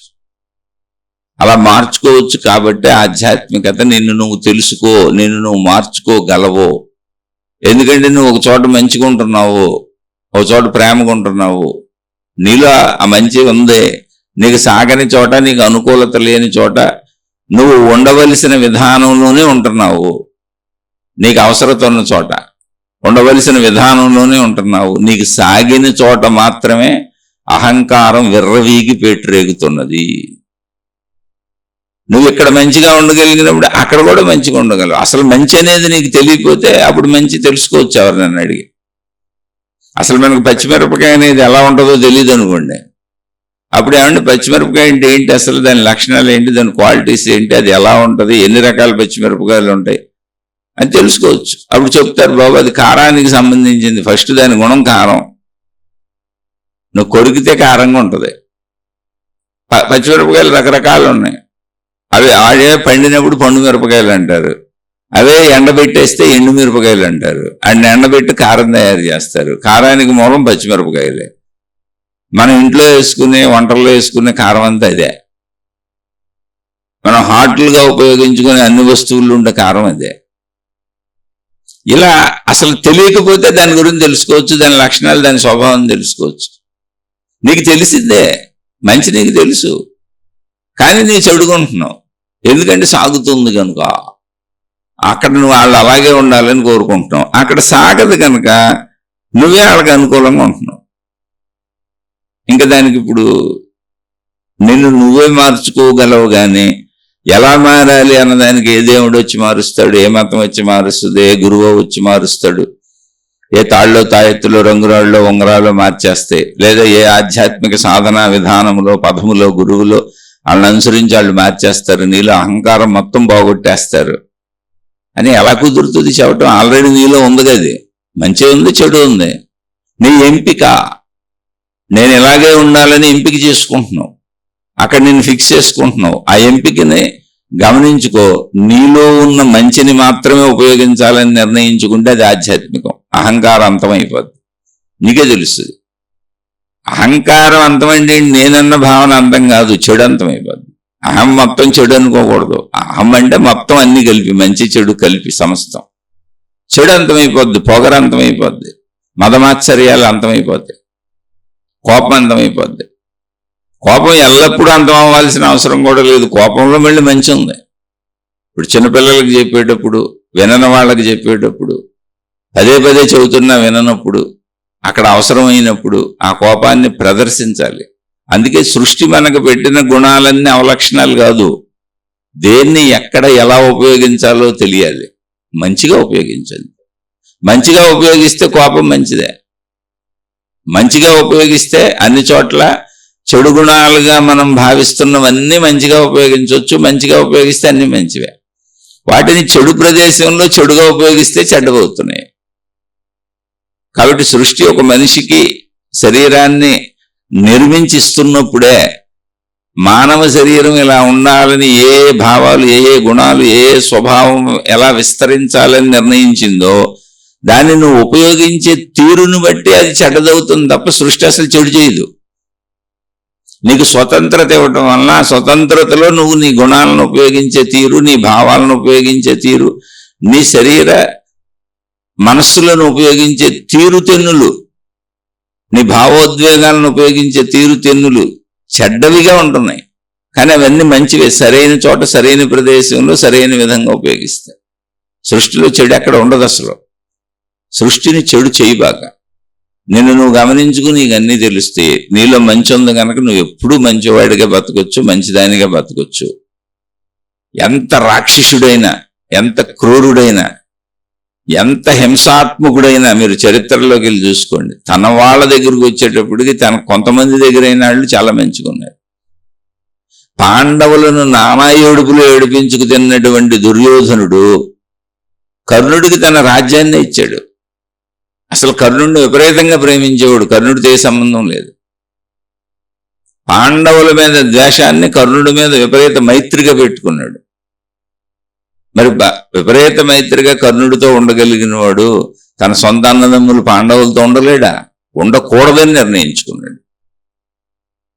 అందుకని ఎక్కడ ఎలా ఉండాలో మనం నిర్ణయం చేసుకొని నేను ఇలాగే ఉంటానన్నది నువ్వు అనుకుంటున్న భావన తప్ప ఎదుటి మనుషుల భావన కాదు. కర్ణుడి కంటే మంచివాళ్ళు పాండవులు. పాండవులు దుర్యోధనుని ప్రేమిస్తున్నారు. అలాగే నిన్ను ప్రేమించేవాళ్ళు ప్రేమిస్తున్నారు కనుక నీకు చులకనైపోయారు. నీకు చులకనైన వాళ్ళని ఇష్టారాజ్యంగా తొక్కిన ఆరదీయాలనుకుంటున్నావు. అదే అహంకారం. ఇవే మనకి మహాత్ములు చరిత్రలుగా చూపించారు. కాబట్టి ఎవరిలోనైనా ఎవరిని ఎవరో వచ్చి ఎక్కడి నుంచో మార్పులు తీసుకురావడం, వాళ్ళ అంతరంగంలో దూరిపోయి కుదరదు. నీలో సమస్తం ఉన్నాయి. ఒక మనిషిలో మంచికి సంబంధించిన సమస్తం ఉన్నాయి, చెడుకు సంబంధించిన సమస్తం ఉన్నాయి. చెడుకు సంబంధించిన సమస్తం అనేవి ఎందుకున్నాయి? అవి కూడా మంచిలే. కానీ అటు ప్రదేశం ఉపయోగించే తీరుతెన్నుల వలన చెడు అయింది. సృష్టిలో చెడు లేదు. నువ్వు చెడుగా దాన్ని నీకు ఇవ్వబడిన స్వేచ్ఛను చెడుగా వాడుకుంటున్నావు. అందుకని అది గమనించి నిన్ను నువ్వే మార్చుకోగలవు. అలా మార్చుకోవాలని నిన్ను నువ్వు తెలుసుకో, నిన్ను నువ్వు గమనించుకో. ఖచ్చితంగా నిన్ను నువ్వు మార్చుకోగలవు. చెడులోంచి మంచికి రావటమే నన్ను నేను మార్చుకోవటం. అక్కడ అహంకారం హాయిగా ఉంటుంది, ఆనందంగా ఉంటుంది, సంతృప్తిగా ఉంటుంది. అది ఊహ విజృంభణగా ఉండదు. అది మంచి అహంకారం. మంచి అహంకారాన్ని పెంచుకుందాం. ఒకవేళ అర్థమైతే ఓకే, అర్థం కాకపోతే మళ్ళీ తప్పకుండా మీకు ఎక్కడెక్కడ అర్థం కాలేదు, ఏ విషయం అర్థం కాలేదు స్పష్టంగా మళ్ళీ ప్రశ్న రూపంలో, సందేహం రూపంలో అడిగే ప్రయత్నం చేయండి. విశ్లేషించి తప్పకుండా చెప్పుకుందాం. ఇవన్నీ కూడా మనకి ఒక చదువు, ఆధ్యాత్మిక చదువు, ఆత్మజ్ఞాన చదువు, నన్ను నేను సంస్కరించుకునే చదువు, నన్ను నేను చూసుకునే చదువు, నన్ను నేను గమనించుకునే చదువు. అసలు నేను ఎలా మాట్లాడుతున్నాను, నేను ఎలా బ్రతుకుతున్నాను, నేను ఎలా జీవిస్తున్నాను, నేను ఎలా దుఃఖపడుతున్నాను, నేను ఎలా సుఖపడుతున్నాను, నేను ఎలా ఇతరులను కష్టపెడుతున్నాను, నేను ఎలా ఇతరులకి మేలు చేస్తున్నాను. ఇలా మొత్తంగా నిన్ను నువ్వు ప్రతిరోజు మెలకువ నుంచి గాఢ నిద్రలోకి వెళ్ళిపోయే రాత్రి పడుకునే ముందు వరకు గమనించుకుంటావు. గమనించుకుంటే నువ్వు నీకు అర్థమైపోతావు. నువ్వు ప్రతి గుణము మార్చుకోగలవు. జస్ట్ ఊరికనే ఫిక్స్ అయ్యేవి, అలవాటు చేసుకున్నావు అంతే. స్వభావము గుణము అనేది ఎప్పుడు మార్చుకోగలిగిందే. అది పర్మనెంట్ శరీరం లాగా, కాళ్ళు చేతుల్లాగా కాదు. అది మార్చుకోవచ్చు. ఆ ఫెసిలిటీ ఉంది. అందుకే ఆధ్యాత్మికత ఎప్పుడు నువ్వు మార్చుకునే ఫెసిలిటీ ఉంది కనుక నీకు మంచికి సంబంధించిన విషయాలను జ్ఞాన రూపంలో అందిస్తూ ఉంటుంది. అదే మహాత్ములు చేసినటువంటి అద్భుతమైనటువంటి మేలు మానవ జాతికి, ఈ ఆధ్యాత్మిక జ్ఞానము, ఆత్మజ్ఞానం. ఆలోచించి చూడండి. చక్కగా మీ జీవితంలో దీన్ని ఆచరించుకోండి. ప్రతి మనిషిలో మంచి ఉంది. ఎవరో మీకు సహాయం చేయక్కర్లా, మీరు మీకు సహాయం చేసుకోండి చాలు. మిమ్మల్ని మీరు గమనించుకోండి చాలు. చెడు ఉపయోగిస్తున్న ప్రతి చోట మంచిగా ఉండటానికి ప్రయత్నించండి. అది సాధన అయిపోద్ది, ఆధ్యాత్మిక సాధన అయిపోతుంది. అంతకు మించి సాధనలే ఉండవు. ఎన్ని ప్రపంచంలో ఎన్ని మతాలు వచ్చినా, ఎంతమంది దేవుళ్ళు వచ్చినా, ఎన్ని సాధనలు వచ్చినా, ఎన్ని రకాల విధానాలు వచ్చినా, ఎన్ని పద్ధతులు ఉన్నా, అవన్నీ కేవలం నీలో మంచి పెంచుకోమని చెప్పడానికి తప్ప ఆ సాధనల్లో ఏ అద్భుతం లేదు. ఆ మతాల్లో, ఆ దేవుళ్ళలో, ఆ గురువుల్లో, ఆ విధానాల్లో ఏమి ప్రత్యేకత లేదు. అవన్నీ నీలో మంచిని పెంచడానికి వచ్చినాయి. నీకోసమే ఉన్నాయి అవన్నీ, నా కోసమే ఉన్నాయి అవన్నీ, మన కోసమే ఉన్నాయి అవన్నీ. అవన్నీ ఉపయోగించుకొని మంచోళ్ళు అవుతుంది. ఇక ఇది నచ్చని వాళ్ళు, ఇది మెచ్చని వాళ్ళు, అకారణ ద్వేషాలు పెంచుకునేవాళ్ళు, అయ్యా మీ పాదాలకు నమస్కారం, అమ్మ మీ పాదాలకు నమస్కారం, నేను అతి సామాన్య మానవుణ్ణి, నేను ఎటువంటి ఆత్మానుభవం పొందలేదు, జ్ఞానోదయం కలగలేదు, నాకు ఎటువంటి అద్భుతమైన అనుభవాలు లేవు, సామాన్య మానవుణ్ణి, నన్ను నేను మంచిగా ఉంచుకోవటానికి పూర్వపు మహాత్ములందరూ అందించినటువంటి గ్రంథాలను చదువుకుంటూ వాళ్ళ బోధలు వింటూ నన్ను నేను మంచిగా ఉంచుకునే ప్రయత్నం చేసుకుంటున్నా. ఆ ప్రయత్నంలో భాగంగానే ఈ శీర్షికలు నలుగురితో పంచుకుంటున్నా. అది కూడా నా సత్కాలక్షేపం కోసం, నా సజ్జన సాంగత్యం కోసం, నేను కాసేపు సద్భావాలలో ఉండటం కోసం. అందువలన అకారణ ద్వేషాలు పెంచుకోకుండా, నచ్చని వాళ్ళు ఇది వినకండి, చక్కగా మీ మార్గాల్లో మీరు హాయిగా సాగిపోండి. నేను అతి సామాన్యుణ్ణి, మళ్ళీ చెబుతున్నాను, నన్ను క్షమించి వదిలివేసి మీ మార్గాల్లో మీరు హాయిగా సాగిపోండి. శుభమస్తు. మీకు మీ కుటుంబ సభ్యులకు మేలు చేకూరుగాక. మరలా మరొక కొత్త శీర్షికతో కలుసుకుందాం. నేను ఆధ్యాత్మిక విద్యాలయము, ఆత్మజ్ఞాన చదువు, ఆధ్యాత్మిక చదువు అనేటువంటి పదాలని ఈ శీర్షికల్లో వాడుతూ ఉంటాను. ఎందుకంటే చదువు అనేది సహజమైనది, ఒక ప్రత్యేకమైనది కాదు. భౌతిక చదువులు చదువుకోవట్లే అందరం. అలాగే ఇది ఆధ్యాత్మిక చదువు, మన గూర్చిన మన సంపూర్ణ చదువు. మన గురించి మనం తెలుసుకుంటున్నాం, తెలుసుకోకపోతే ఎలా జీవిస్తాం అసలు? కాబట్టి ఈ చదువు అందరం చదువుకోవాలి. ఇది అసలు ఆధ్యాత్మిక విద్యాలయం అంటే ఏంటి, ఆత్మజ్ఞాన చదువు అంటే ఏంటి, ఆధ్యాత్మిక చదువు అంటే ఏంటి అనే దాన్ని, నా అభిప్రాయాలను, నా ఉద్దేశాలను ఆధ్యాత్మిక విద్యాలయము అనేటువంటి ఒక పేరుతో ఒక శీర్షిక చెప్పాను. డివైన్ ప్లానెట్ ఛానల్లో 1920వ శీర్షిక, ఆధ్యాత్మిక చదువు అనేటువంటి మన 2వ ఛానల్లోనే 140వ శీర్షిక. 2 శీర్షికలు ఒకటే, ఆధ్యాత్మిక విద్యాలయము అనే పేరుతో ఉంటాయి. రెండింటిలో ఉన్న మ్యాటరు, సబ్జెక్ట్ ఒకటే. ఏదో ఒకటి వింటే చాలు. అవకాశం ఉన్నవాళ్ళు, ఆసక్తి ఉన్నవాళ్ళు అది వినండి. ఆసక్తి ఉన్నవాళ్ళు మాత్రమే అసలు నేను చెప్పే శీర్షికలు వినండి. ఈ ఛానల్లోకి రండి, లేకపోతే అసలు ఈ ఛానల్ ఓపెన్ చేయబాకండి. ఆసక్తి లేని వాళ్ళకి ఇది పనికిరాదు. ఎందుకంటే ఇది కాలక్షేపపు కబుర్లకు సంబంధించింది కాదు. నా వ్యక్తిత్వాన్ని నేను మార్చుకోవాలి, నన్ను నేను గమనించుకోవాలి, నన్ను నేను చెడులోంచి మంచికి తెచ్చుకోవాలి, చక్కగా మంచిగా హాయిగా నేను జీవించాలి, నా చుట్టూ ఉన్న వాళ్ళని జీవించనివ్వాలి అనేటువంటి సద్భావన ఉన్న వాళ్ళ కోసం మాత్రమే ఈ శీర్షికలు చెప్పబడుతున్నవి. శుభమస్తు. మీకు మీ కుటుంబ సభ్యులకు మేలు చేకూరుగాక. మరలా మరొక కొత్త శీర్షికతో కలుసుకుందాం.